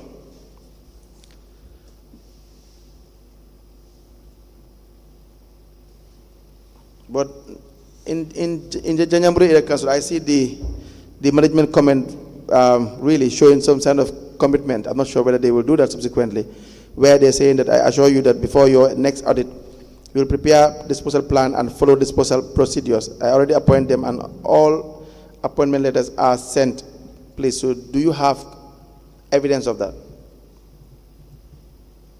Do you? No evidence. Anyway. Can you please find out? So the team for the SPU is Mariama Kande, Title Procurement Officer, Professional GPPI Certificate and Diploma, Ongoing Training None, and you have Modu Lee, an intern.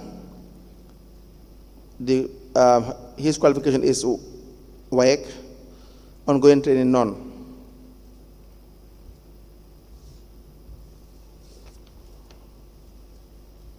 So you said that the staff indicated as members of the SPU are staff of the SPU, but was not handling any procurement transactions of the council in the year 2020.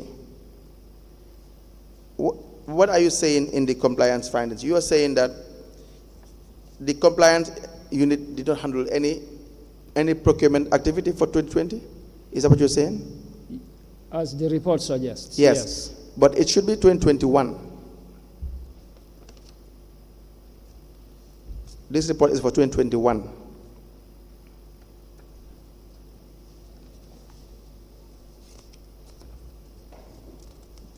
Now, and Council, if you look at, if we can go back a bit at page 5, under the documents that they reviewed, they indicated, they've listed the documents. Let me just quickly go through them. It's the procurement plan, the purchase requisitions, request for quotations, tenders, approval requests, contract agreements, mandatory reports to the authorities such as monthly reports, annual single procurements, and procurements above the threshold,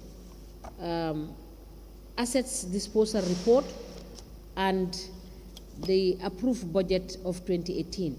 And this is a review for 2020 and 2021. So can you cross-check whether actually a budget was presented to the reviewers for the year ending 2020-2021? Okay.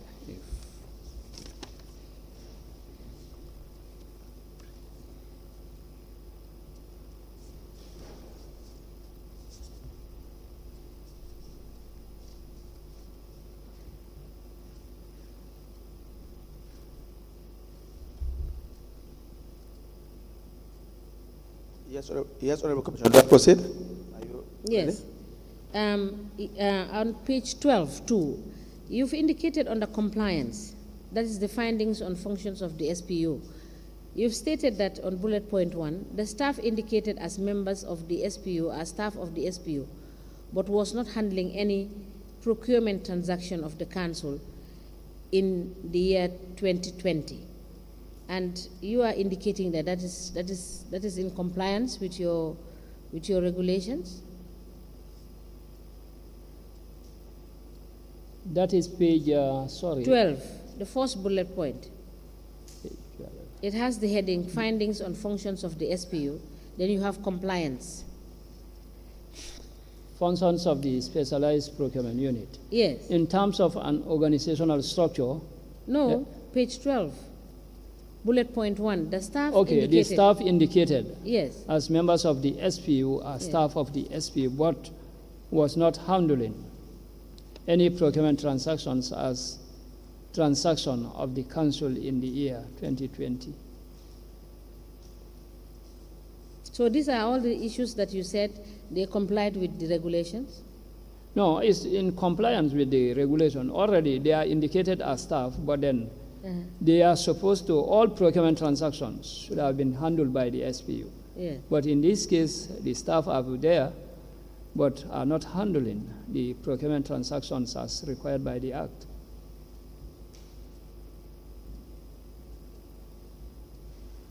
But that is not what you are stating. You are explaining what it should be, but that is not what is in the sentence. That is not what is reported.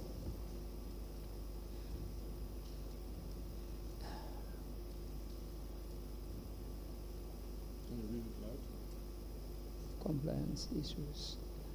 Because if you look at the sentence, it falls under, it's under compliance issues. Yes. It should have been under non-compliance. Yes. That is what I'm saying. Okay. So what is being said here is totally wrong from the heading of what it should be. Yes, yes. Yes. Thank you. Yes, Council. Yes, on page 13, still on the SPU, you said on the first point that the councillors were conducting procurement in their wards without presenting procured item, it should be, like receipts, invoices, etc. in 2020. That is page what? Where? Page 13. Page 13. Do you see it? Which one are you reading? Under Page non-compliance. 13, non-compliance. Yes. Page 13. It is indicated on the first point. In the first point, you said that the councillors were engaged in procurement in their various wards. Do you see it? Yeah. Yes. That's the first one. We observed that the councillors were conducting procurement in their wards without presenting procured items, in bracket, receipts, invoices, etc. Do you see it? Yes. The second, Yes, Council, before you proceed, this first bullet point, the review team has made this observation, but it has not provided us with any of the the activities that the councillors were involved in. It was just a statement that was made. So it is like, it is for the reader to start doing a fishing expedition to check from those numbers of procurements that were done. How much was it? What was the total that they reviewed?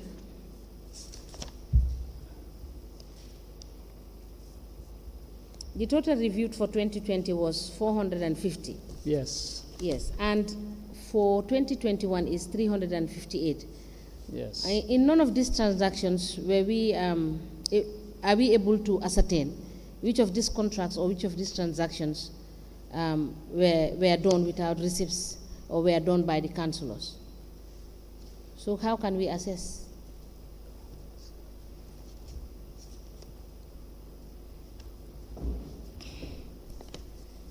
Councillor, you may proceed. Yes, so the second point, he said that the SPU does not prepare nor submit to the authority reports as required. These are the monthly reports. These are the monthly reports. On the second point. That is Page 13. okay. Page 13. Yes, the second point, he said monthly reports are not being adhered to. Is that not the case? Under non-compliance. On a non-compliance, Yes. yes, the second issue is that they do not comply with the monthly obligation reporting. The SPU does not prepare nor submit to the authority reports as required under the Act and regulations in both years. The SPU does not ensure that the suppliers sign the purchase order prepared. Is it? Yes. Janjambure Area Council does not include the evaluation criteria in solicitation documents. For example, Form 101 sent to the suppliers in some procurement transactions during the year under review. The SPU does not liaise with the authority in matters relating to the disposal of assets. And finally, the head of the SPU does not act as the secretary to the contracts committee. So all these issues, they are really serious findings with respect to the specialized procurement unit. The first being that they in fact do not really conduct most of the procurement being done for the year under review. And the report went on to say that what you have is councillors conducting these reviews in their various wards. Correct.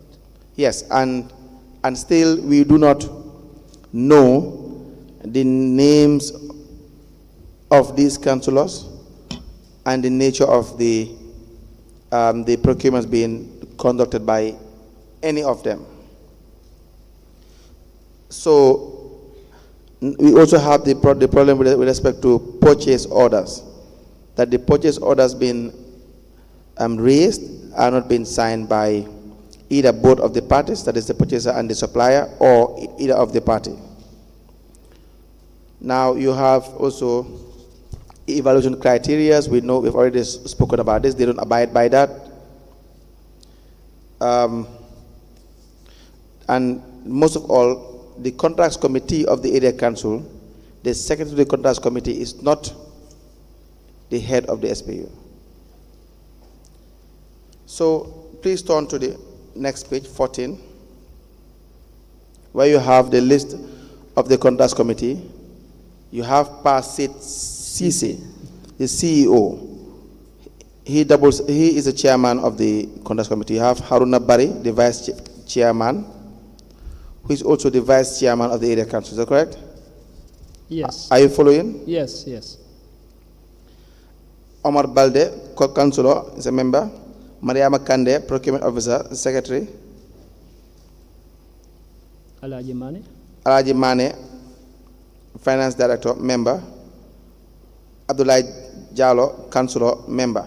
But then, with respect to the table for 2021, it is showing that in fact, the head of the SPU is in fact the secretary as opposed to the non-compliance findings. How do you explain that to us?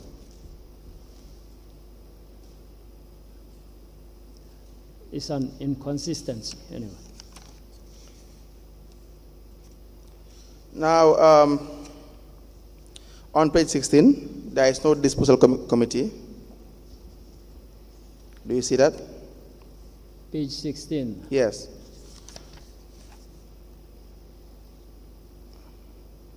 You've outlined that there is no disposal committee, Yes. but then they responded by saying that in fact they have one.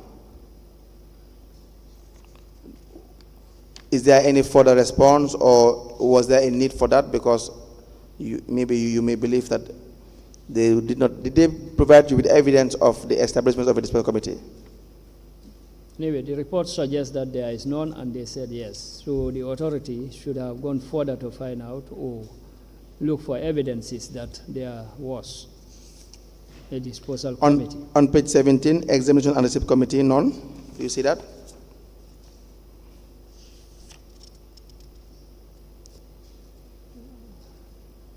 Yes. Now, the total and value of procurement methods on page 18.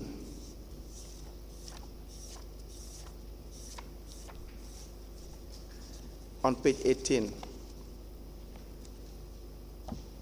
I think it's the same table we have on page 6. Is that not the case? Yes, I think so. For 2020. For 2020. Yes. But for 2021,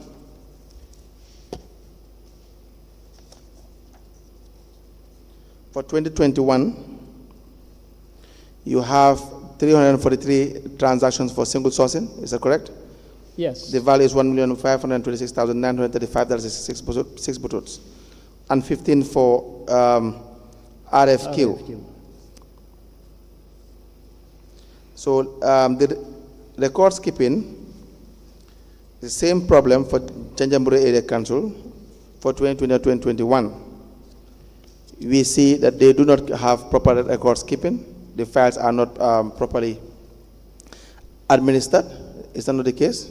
Correct. They responded by saying, you know, we have finance department and procurement, and we are all using the same receipt and documents. But I will try and copy them to have my own copies and files, please. The procurement planning. You have found that there was no annual consolidated procurement plan for both years under review. The Janjanbureh Area Council made major adjustments in their procurement plan but was not communicated to the authority as required by the Act. The key procurement process steps, timing, and costing have not been incorporated in some ideas of the planning. So you are saying that there is a consolidated plan, but it is not either been approved by the area council itself or by your authority. Do you approve these procurement plans? Do you scrutinize them and then approve them? According to the Act, Yes. procurement plans should be submitted to the authority not later than 15th of January of each year for approval. For approval. So not only must they come up with a procurement plan, but it has to be approved by GPA. Correct. So in this case, how often do you have area councils abiding by that requirement? Very rare. Very rare. And then still they conduct procurement on a daily basis, Correct. year in, year out. Correct. Now, pre-qualification and registration of suppliers.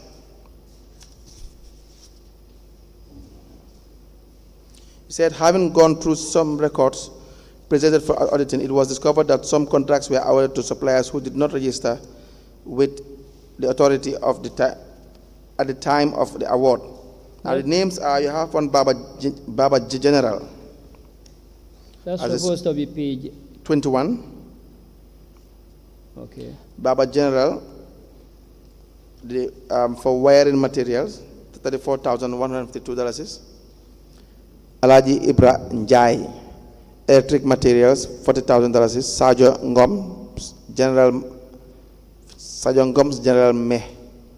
Maintenance of chairman vehicle, 4,350. Bakari Cham and Co. Maintenance of tractor, $8,000. Kuta Job Fuel, $8,000. Dembo Jikenki Fuel, 3,240. Jeng Welding Workmanship, 35,000. Katim Ture, 93 millimeters iron rods, 9,300. Abdurrahman Marong bicycle, 1,800. So you see, you have a list. In some cases, you will have list being given as to those who did not register with GPA. And then in the area of Kawur, we see no list as well. Please take note of that. You can turn to page 23. The same problem lingers, the lack of having specifications in procurement. Do you see that? Yes. So all these problems, the reporting system as well, on page 26, we know that they don't also abide by the monthly reporting responsibility that they have. On page 27, we know that they don't conduct market surveys as well. We have discussed market surveys, how important it is. Is that not the case? Correct. Now let's go to chapter 4 on page 29. Yeah, Council, can I please ask a quick question on page 18? Absolutely. Page 18, the report indicated that under the findings, that during the period under review, the following methods were used for procurement proceedings: RFQ, single source, and tenders. But if you look at the table that the report provided, both for the 2020 and the 2021, there are no tenders in those metrics, in those tables. Did you see that? Page 18? Yes, page 18. Yes. So what could be the, could be the explanation as to why we do not have tenders? Because they have clearly indicated that these were the processes that were used during the period under review. And that is not reflected on the tables that is shown.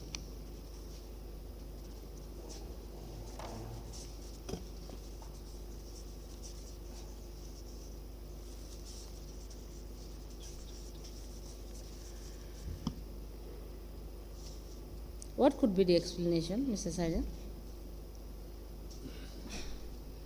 I think it still boils down to the inaccuracy of the report. Thank you. And if you look at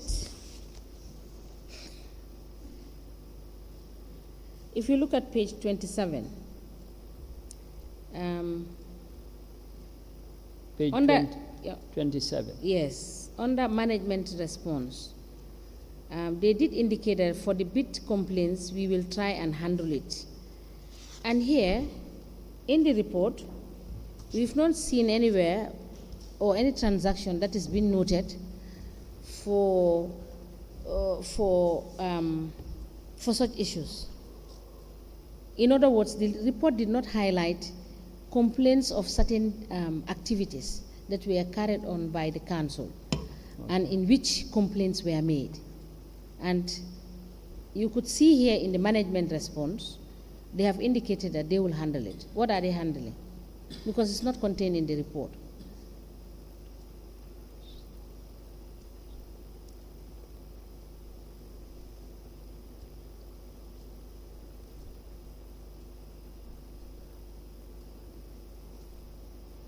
To me, what I want to believe is still the inconsistencies of our reporters. Because, yes, the law requires that there must be a complaint system when the need arises. Because unlike the asset disposal committee and the receipt and examination committee, that is clearly indicated that, and sections of the act are even cited for that provision. But for the complaints, of course there is a section that provides for complaints which led to the emergence of the complaints review board and the like. But when there is no need for it, no complaints, is the contracts committee. So we should not have, if that is the case, because I'm not sure whether there are instances where there are complaints and the like that would have required the creation of these. But do you think it makes sense if there were no complaints, or if there was no activity that was reviewed that had complaints, that they could come up with such out of the blues?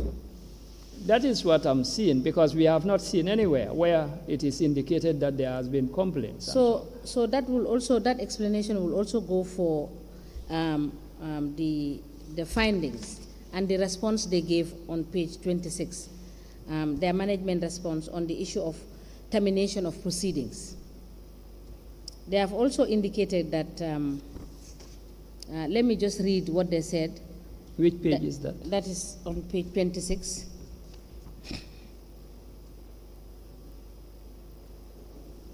Did you see that?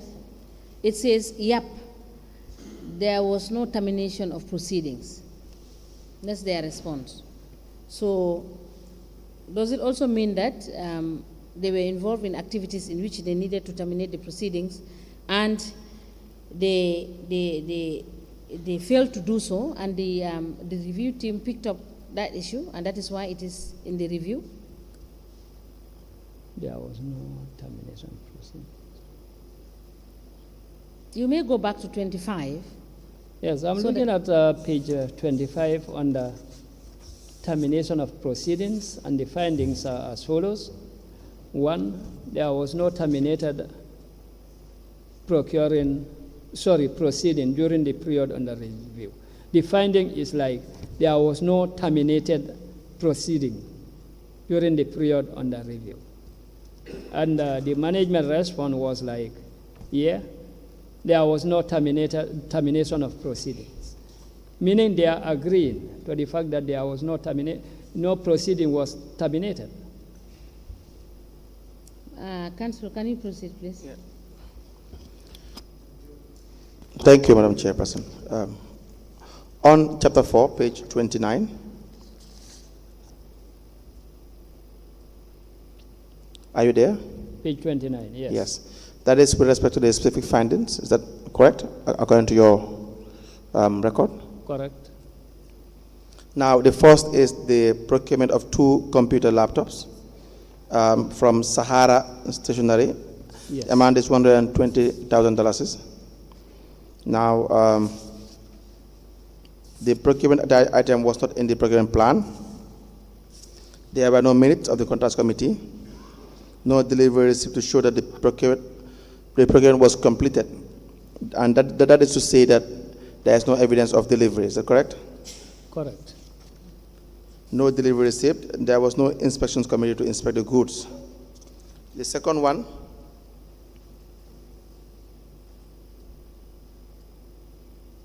Procurement of air condition and workmanship. yes.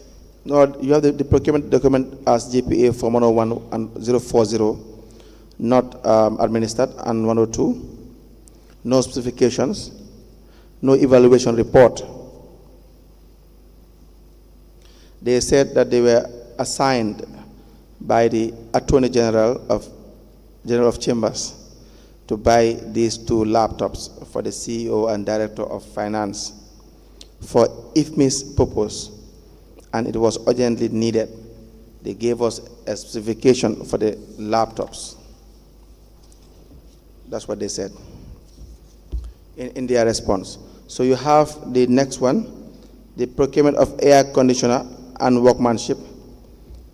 The amount is $350,000. The our contractor, electric machine and supplier, through RFQ. The non-compliance findings: number 1, the procured item was not in the procurement plan. No minutes of the contracts committee to approve the procurement. No delivery receipt. No inspections committee. no proper administration of the documents. On page 31, their response is that there was no plan for 2021, as I mentioned above. So you see, in fact, not only was there a consolidated plan, they are admitting that they did not even have a plan, a procurement plan for 2021. You know, the report suggests that they have a plan, but now what they had was an addendum to the plan, that is the consolidated plan. But they are saying they don't even have for 2021. But we were in a haste to at least have something in the office. After sitting for 2 years without being involved in the procurement process, the PO tends to forget some of these forms and procedures. That is why it was not feel, but it's well noted. She already started using them. So what they are responding to is the procurement of air conditioner and workmanship, $350,000. Yes, that's what they are responding to.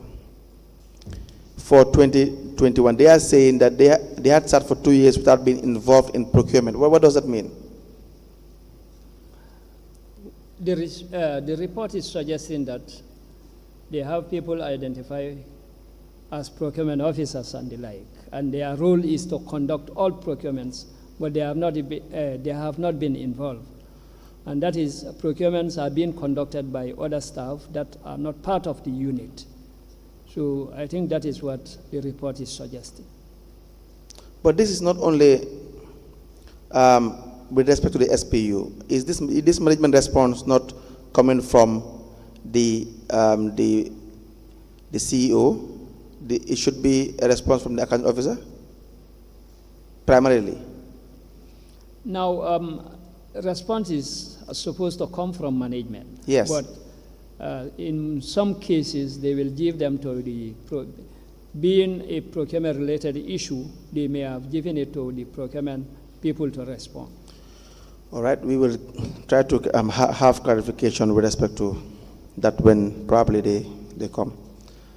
Now, this third one is the procurement of furniture for new office complex. The amount is $498,500 from one fund, Fatima Sabalit Trading, through RFQ, request for quotation. Again, the procured item was not in the procurement plan, no minutes of the contracts meeting, no inspections committee. The documents 101040 and delivery notes were not attached. But in the compliance, you have the third point that there was delivery receipt to show that the procurement was completed as stipulated. So what is the difference here? Under compliance, it indicates that there was a delivery receipt. Under non-compliance, it is saying that there was no delivery note. They are contradictory. Now, they responded by saying there was no plan for 2021, as I mentioned above. We were in a haste to at least have something in the office. This is the same reply, verbatim, with respect to what the reason that they gave in relation to procuring air conditions for $350,000. They are saying that they were really in a hurry to have these things in place. But regardless, it followed no due process. Is that correct? Correct. You have the procurement of 300 bags of rice. The amount is $195,000. Do you see that? Yes. Can you please run us through the non-compliance issues? The procured item was not in the procurement plan as stipulated in Regulations 25(1) of the GPPR and Section So 20. where you do not have a procurement plan, what would it be? What should have been the appropriate recommendation or the appropriate finding? Because here, if you say that it is not in the procurement plan, it probably may suggest that there is a procurement plan. Yes? Yes, the report is suggesting that, of course, initially that there was no procurement plan. But where there is, A plan is a living document that can be adjusted at any time. So at any point, they feel that there is a need for something new, they can continue. But then in this, they have to adjust the procurement plan and ensure that the authority is informed accordingly. The adjustment should be made and then before they continue. But what the report is suggesting is that it's not in the procurement plan, but then it was not also adjusted. They continue doing the transactions, even though if it is not planned for. Please proceed with the non-compliance findings.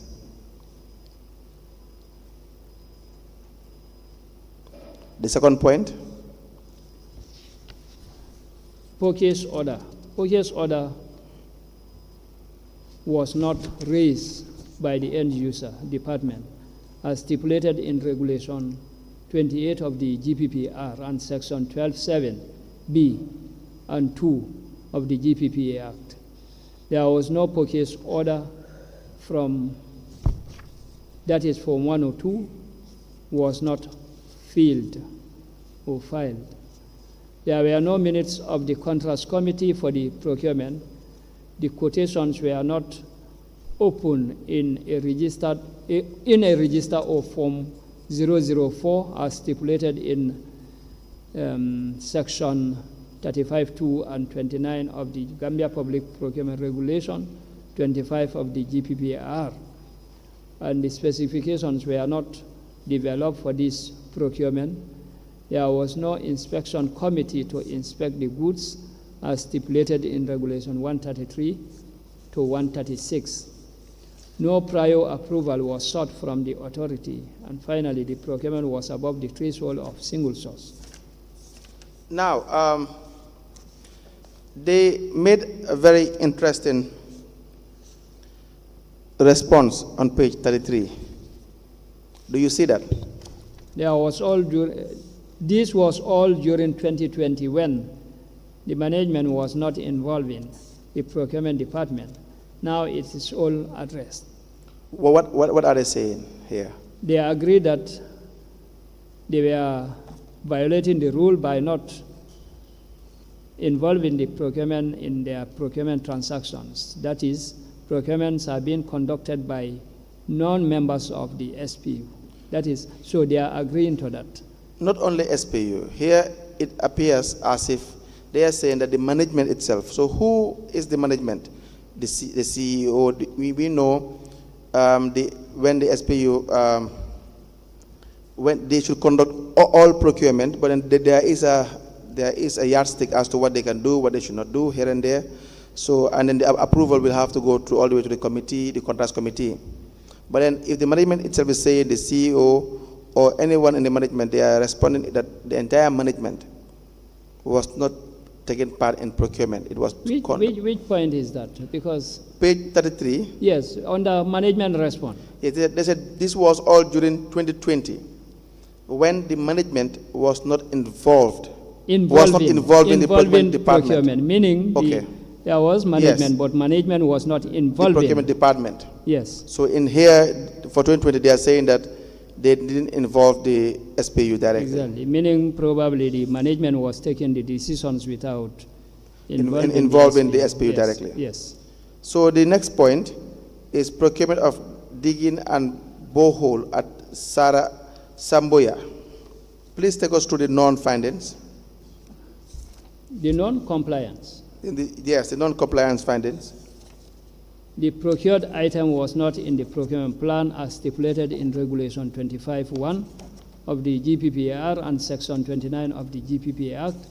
Purchase order was not raised by the end user department as stipulated in Regulation 28 of the GPPAR and Section 12.7b and 2 of the GPPA Act. There was no purchase order or Form 102 was not filled. There were no minutes of the contrast committee for the procurement. The quotations were not open in a register of Form 004 as stipulated in 35.2 and 29 of the Gambia Public Procurement Authority and Regulation 25 of the GPPR, and specifications were not developed for this procurement. There was no inspection committee to inspect the goods as stipulated in Regulation 133 to 136. No prior approval was sought from the authority. The procurement was above the threshold of single source. There was no evaluation report by the contracts committee, and there was no delivery receipt as stipulated in Section 35(2) of the Gambia Public Procurement Act 2018. So single source procurement way above the threshold, 275,000 is the amount. Yes. Is that not correct? Correct. Yes, and so we are again told that they did not follow due process. Correct. They also gave the same response that As I mentioned above, the PO, the procuring organization, was not involved by that time, but now she is directly involved, and this issue is already addressed. The PO. the next one is the procurement of spare parts, 34,515 through single sourcing. Again, the same problems, no minutes of the contracts committee, no quotations opened, no inspections committee, no prior approval, and it was above the threshold, of course. So you have the same response from the management. You have the procurement of borehole drilling on page 35, $300,000 from one Lamin Sidi Khan, YMBA in bracket, through single sourcing. Again, the same total regard of the requirements. Is that not the case? Correct. So this is the end for the 2020 and 2021 report. Honorable Commissioners, are there any questions? What would be your assessment, Mr. Sanyang, of the procurement activities and compliance? Honorable Chair, perhaps that is even why we made that mistake of identifying a few and we deal with them, because generally it's non-compliant. If you look at all the transactions, it's non-compliant. Okay. And almost all the compliance issues are the same. Mm-hmm. That is why when it comes to identifying the specific ones, we feel like taking 1, 2, or 3, which of course at the end will give an idea of how procurements are being conducted in total. No, Mr. We agree that it's being underrepresented. Let me come in there. You see, I think we have really, the question that Madam Chairperson asked does not really warrant the kind of answer you are giving. That's why I want to just really disagree with you on that part. We have already dealt with what I am trying to explain is we have already discussed the fact that we know in all the area councils, I can tell you, that there is really a very bad practice of not following GPPA regulation. That is a fact already. You understand the requirements. For the most part, we know scores are awarded, area councils are given high scores, when in reality, this nature of the procurement in the area councils are not even up to 10 or 15% compliance. In every area you touch, you don't find any meaningful compliance in those area councils. For example, the contracts committee, they don't perform their job. It's a fact. We've already established that. Correct. The SPU, they don't have even proper recording system. DG Jaita has told us there could be many factors, ranging from incompetence to fraudulent activities or collusion. We know these things are a fact. They will come and testify here. So the general findings, it is an established fact that all these areas, they don't comply with them. For the most part, even as simple as having purchase orders being signed by the supplier. But then we have already agreed that the general findings only goes to, for the most part of it, lack of proper management or incompetence and so on and so forth, managerial issues. But the specific findings will now address where there are possible risks for corruption, which you have outlined in some of the reports, that it prone to corruption. It may encourage corrupt practice. But if you give us one example, two examples, how will we know that these are the actual things that are going on? If you don't tell us there is a procurement for $2 million or $1 million say, for so and so and so, how would we probably scrutinize that kind of procurement in depth? So that's not an excuse. Agreed, Councillor. Yes, that's an excuse. So generally, they are non-compliant. Yes. Please, over to you, Madam Chairperson. Yes, I think we can look at the 2022 report.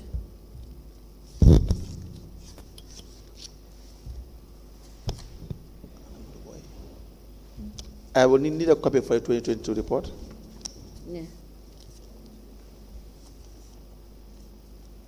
Mr. Mbalo, can you give him my copy? Then you can check for me. That is the 2022 report. Give it to him.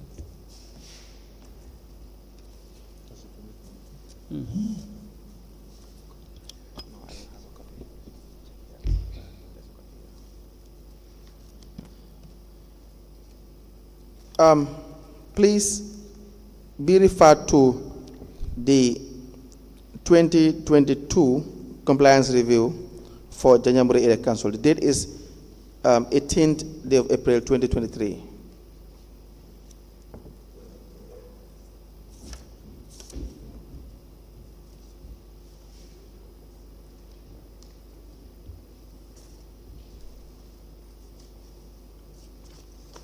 Can you let me know whether you are? Yes, I am there.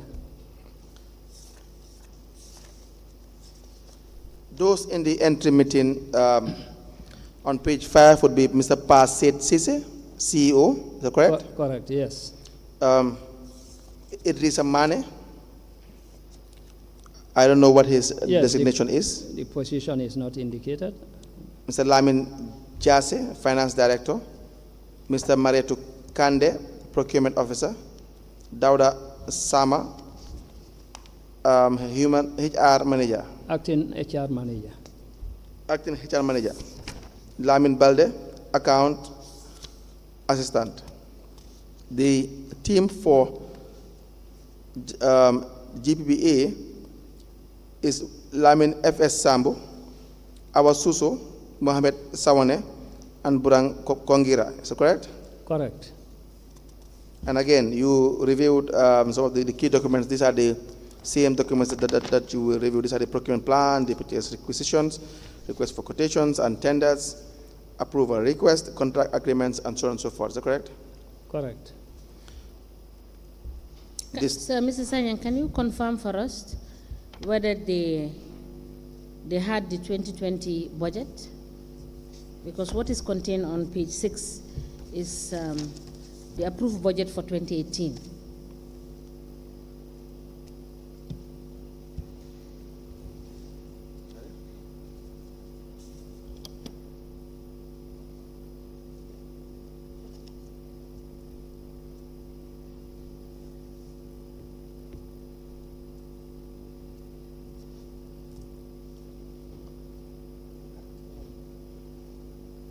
So on page what? We have Page budget 6. for 2018, Yes, page 6. page 6. The documents they reviewed are listed on page 5. And at page 6, they indicated the budget, the 2018 budget, being the budget that they reviewed. So I'm asking whether you can confirm. No, it must be an inconsistency because the report is about 2022. Yes. So the budget must be for yes. 2022, not Kindly 20. provide that budget for us. Pardon? I said kindly provide that budget for us. Okay.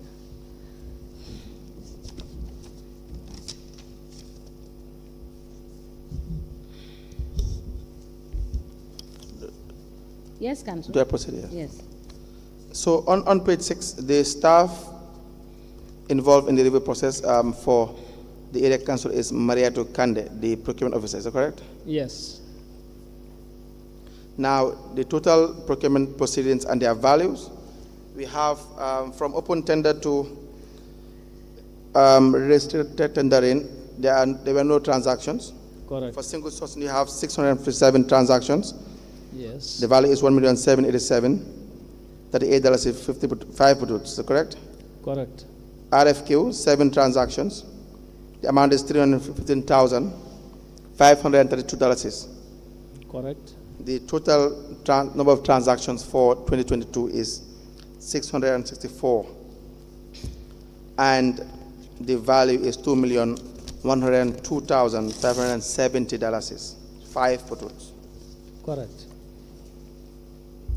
And the team said on page 7 that all the 664 transactions were being reviewed. Do you see that? On page 7.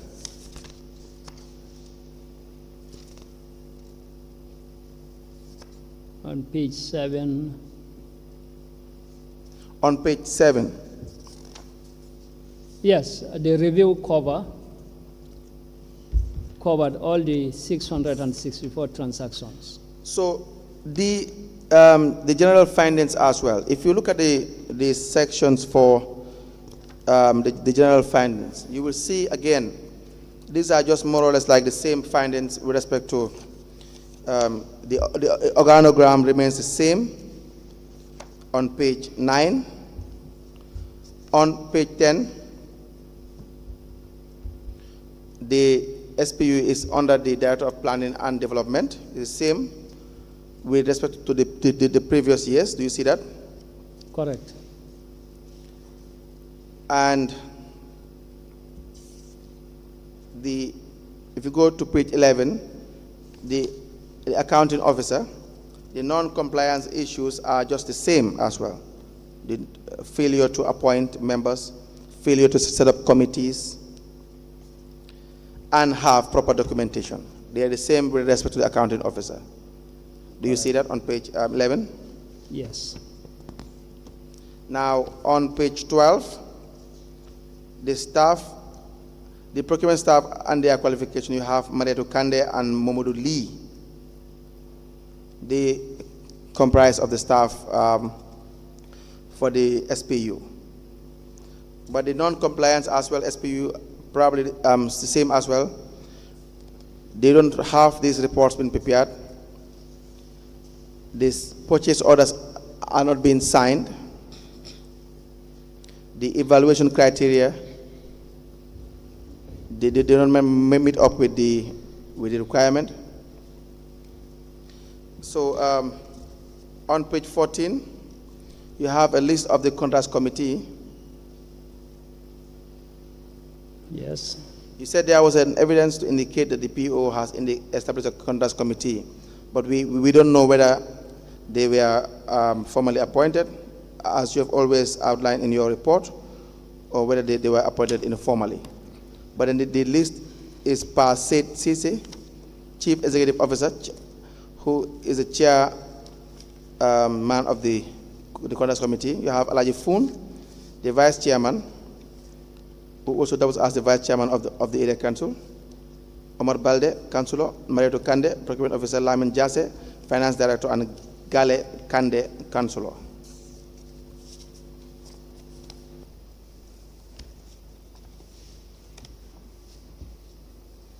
Now, you are saying under compliance that the contracts committee approved all the transactions. But if you turn to page 15,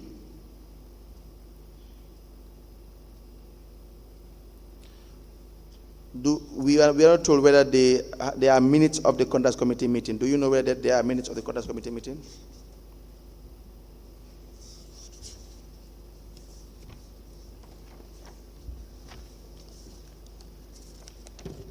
Well, it's not indicated whether there are minutes. But on page 29, with respect to the procurement of internet service, we know there were no minutes of the contracts committee meeting as well. Page 29. Yes. For also page 27, they procured fuel at an amount of $234,555. There were no contrast committee meetings. So one can only suggest that there are no contrast committee meetings as well for all the procurements being conducted for 2022. No, on page 16, no disposal committee. Page 17, examination and receipt committee as well is not in place. These are usual findings. These are general findings that you find throughout. Yes. Is that not correct? Correct. Records keeping. On page 18, needless to say that they don't have a proper records keeping with respect to their filing system in relation to the procurement being conducted for the year under review.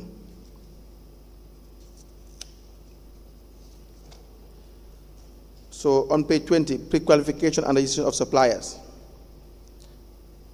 You said on the non-compliance, on the second point, having gone through the records presented for auditing, it was discovered that some contracts were awarded to suppliers who did not register with the authority at the time of the award. Said, see below, some transactions awarded to suppliers who do not renew their GPA registration. But there is no table to suggest the list or give us the list of the suppliers that failed to register for the said year under review. And we had discussed the implications therein. Do you follow, sir? Yes.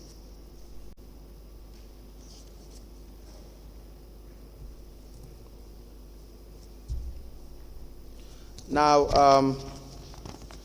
if you go to chapter 4 on page 27, with respect to the sample of transactions for the year under review, this is a report for 2022, is that not correct? Correct. 2022. But then the introductory part suggests that the list of specific findings are for the year 2020 and 2021. Why is that? It's not consistent. Do you see what I'm referring to? Yes, I have seen the point. Yeah, so the first on the point is the procurement of fuel for an amount of $234,505 from Dembo Jikine through single sourcing. Non-compliance, there were no minutes of the contracts committee to approve. There was no delivery receipt to show that the procurement was completed. No inspections committee. The forms were not properly administered as well. They responded by saying that, as you know, there is no fuel station around Janyambure. It's only Bansang and Brikama Bar. It's around 10 to 15 kilometers, so Dembo is the only fuel supplier in Janyambure who is registered with GPA. And we are not giving him contract, but we are buying it on a daily basis. We already prepared the agreement with him. We will allow him to renew his registration with GPA and then seek approval from GPA. Now, the procurement of maintenance of air conditioner and workmanship, $5,000. Modo Keita. Again, this through single sourcing, but they didn't follow most of the regulations. But their response is it was an emergency because it was very hot here, but nevertheless we will rectify it. How do you see that response? Is it convincing? It's not in line with what the law says. The law is saying emergency, and in Janjambure it appears to be very hot. I can attest to that fact. I'm not sure which month of the year this review was conducted or this procurement was done, but they are saying because of the heat, probably it may fall under the threatening life threshold or exception? Or are you saying the heat is not part of the exception? Well, I was not there at the time. According to the Act, emergencies that have some life implications are acceptable. So depends on how they justify. Maybe they are at a point where it was threatening their life. The only worry is that they don't even bother to provide justification for some of these things. For example, so if it does not follow due process, you do not send these things to the contracts committee, or maybe probably they're even involved. But let's assume it's not even sent there, and they don't even sit over these things. They don't deliberate over these issues, and of course they know if it is an issue of emergency, what to do, how to go about it.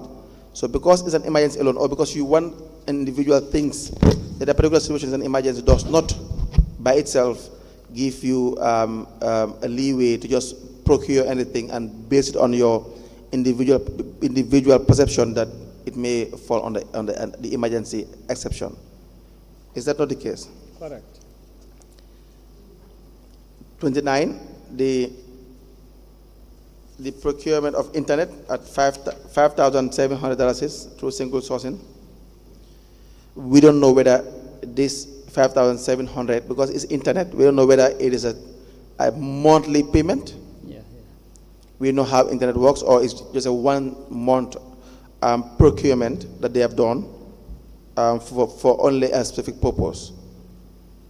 So do you know, I'm saying, whether this particular procurement of internet, whether it's only for the devices that were being bought, or because it says through QCell. The QCell is a contractor. So what is the nature of this particular procurement? Do you have an idea? No idea at least. Can you find out and give us more detail give us details about this particular procurement? Okay.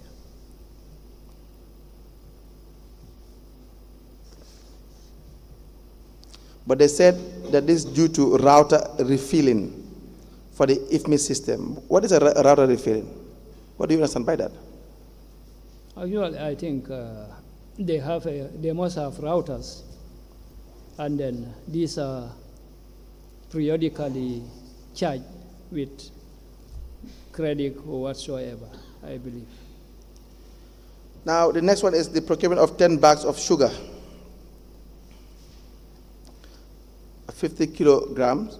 The amount is $20,600.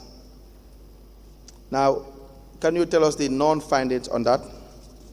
Come again? On page 29. Yes. The last procurement of 10 bags of items. sugar, the non-compliance issues. Yes. The procured item was not in the procurement plan as stipulated in Regulation 25(1) of the GPPR and Section 29 of the GPPA Act. Purchase order was not raised by the end user department as stipulated in Regulation 28 of the GPPR and Section 12(7)(b) and 2 of the GPPA. There was no purchase order, and that is Form 102. It was not filled. There was no minute of the contracts committee for the procurement.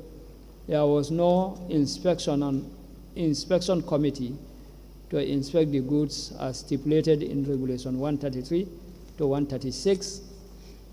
No prior approval was sought from the authority. The procurement was above the threshold of single source. There was no evaluation report by the contracts committee, and there was no delivery receipt as stipulated in Section 35(2) of the GPPA Act. The procurement of plumbing material, the amount is $8,450 from one Usman and Sons through a single sourcing. The same problems with respect to non-compliance, but they said they will note and rectify. The next is the procurement of land. The amount is $150,000 from one Adama Jaune. Again, this was not in the procurement plan. There was no purchase order raised by the end user. There were no minutes of the contracts committee, no prior approval. Of course, it is above the threshold. They said this was a donation given to Bansang TDC, and all documents were attached. I don't understand. If this is a donation from the Bansang TDC, so I'm not sure whether they meant the VDC or TDC, but they say TDC. I don't know what it means. But why do you now have an amount that was paid for it?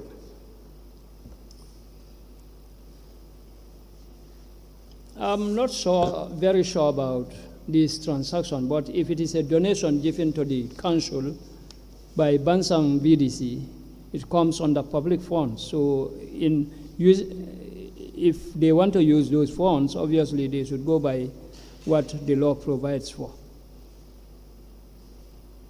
Donations can be categorized under public funds because they are given on behalf of the public.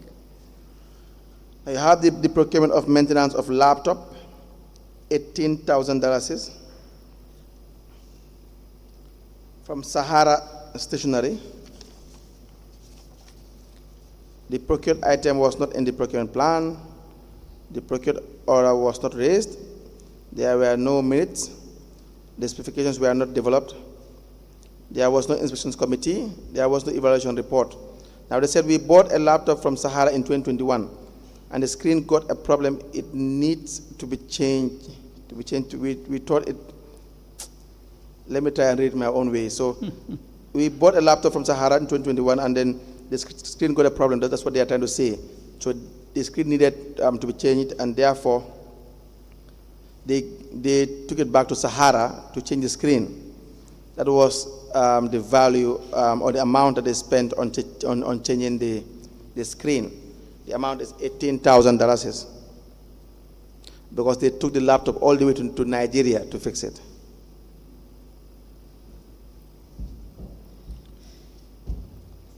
Nigeria to fix it. That was how bad the laptop was. It has to be flown to Nigeria, Mr. Sayang. Maybe for treatment. I see people traveling for medical checkups. Maybe the same thing that they are doing with the laptop. Apparently, maybe they will provide better explanation when they come. So I wouldn't even ask you whether this reason is a justifiable reason. Because at some point, this is what happens when you don't follow due process. At some point, you don't even know the excuses you have to give in relation to some of the total disregard of the regulation. And not only a total disregard of the regulations, but the purpose of which probably is to enrich oneself. That's the only reason. Yeah. Because it's the first time I'm hearing a laptop being flown out of the country for it to be fixed. So, Madam Chairperson, that's the end for the 2022 report for Janjanbureh Area Council. Mm-hmm. Funnily enough, it ended with a laptop being flown overseas for treatment, Madam Chairperson. Thank you so much. Yeah. Mr. Sanyang, it is noted on page 34. Page 34? Yes, that the 2022 report denotes that they are fairly compliant with all the rules and the regulations of the GPPA. Is that what we have seen, going by Madam, what we have treated? Honorable Chair, going by the report with all what we have seen in terms of non-compliance and the like, I want to believe that 50 is on the high side in terms of rating. Thank you. This is a convenient point to stop for prayers and lunch. We will resume after 1 hour 30 minutes. We may rise.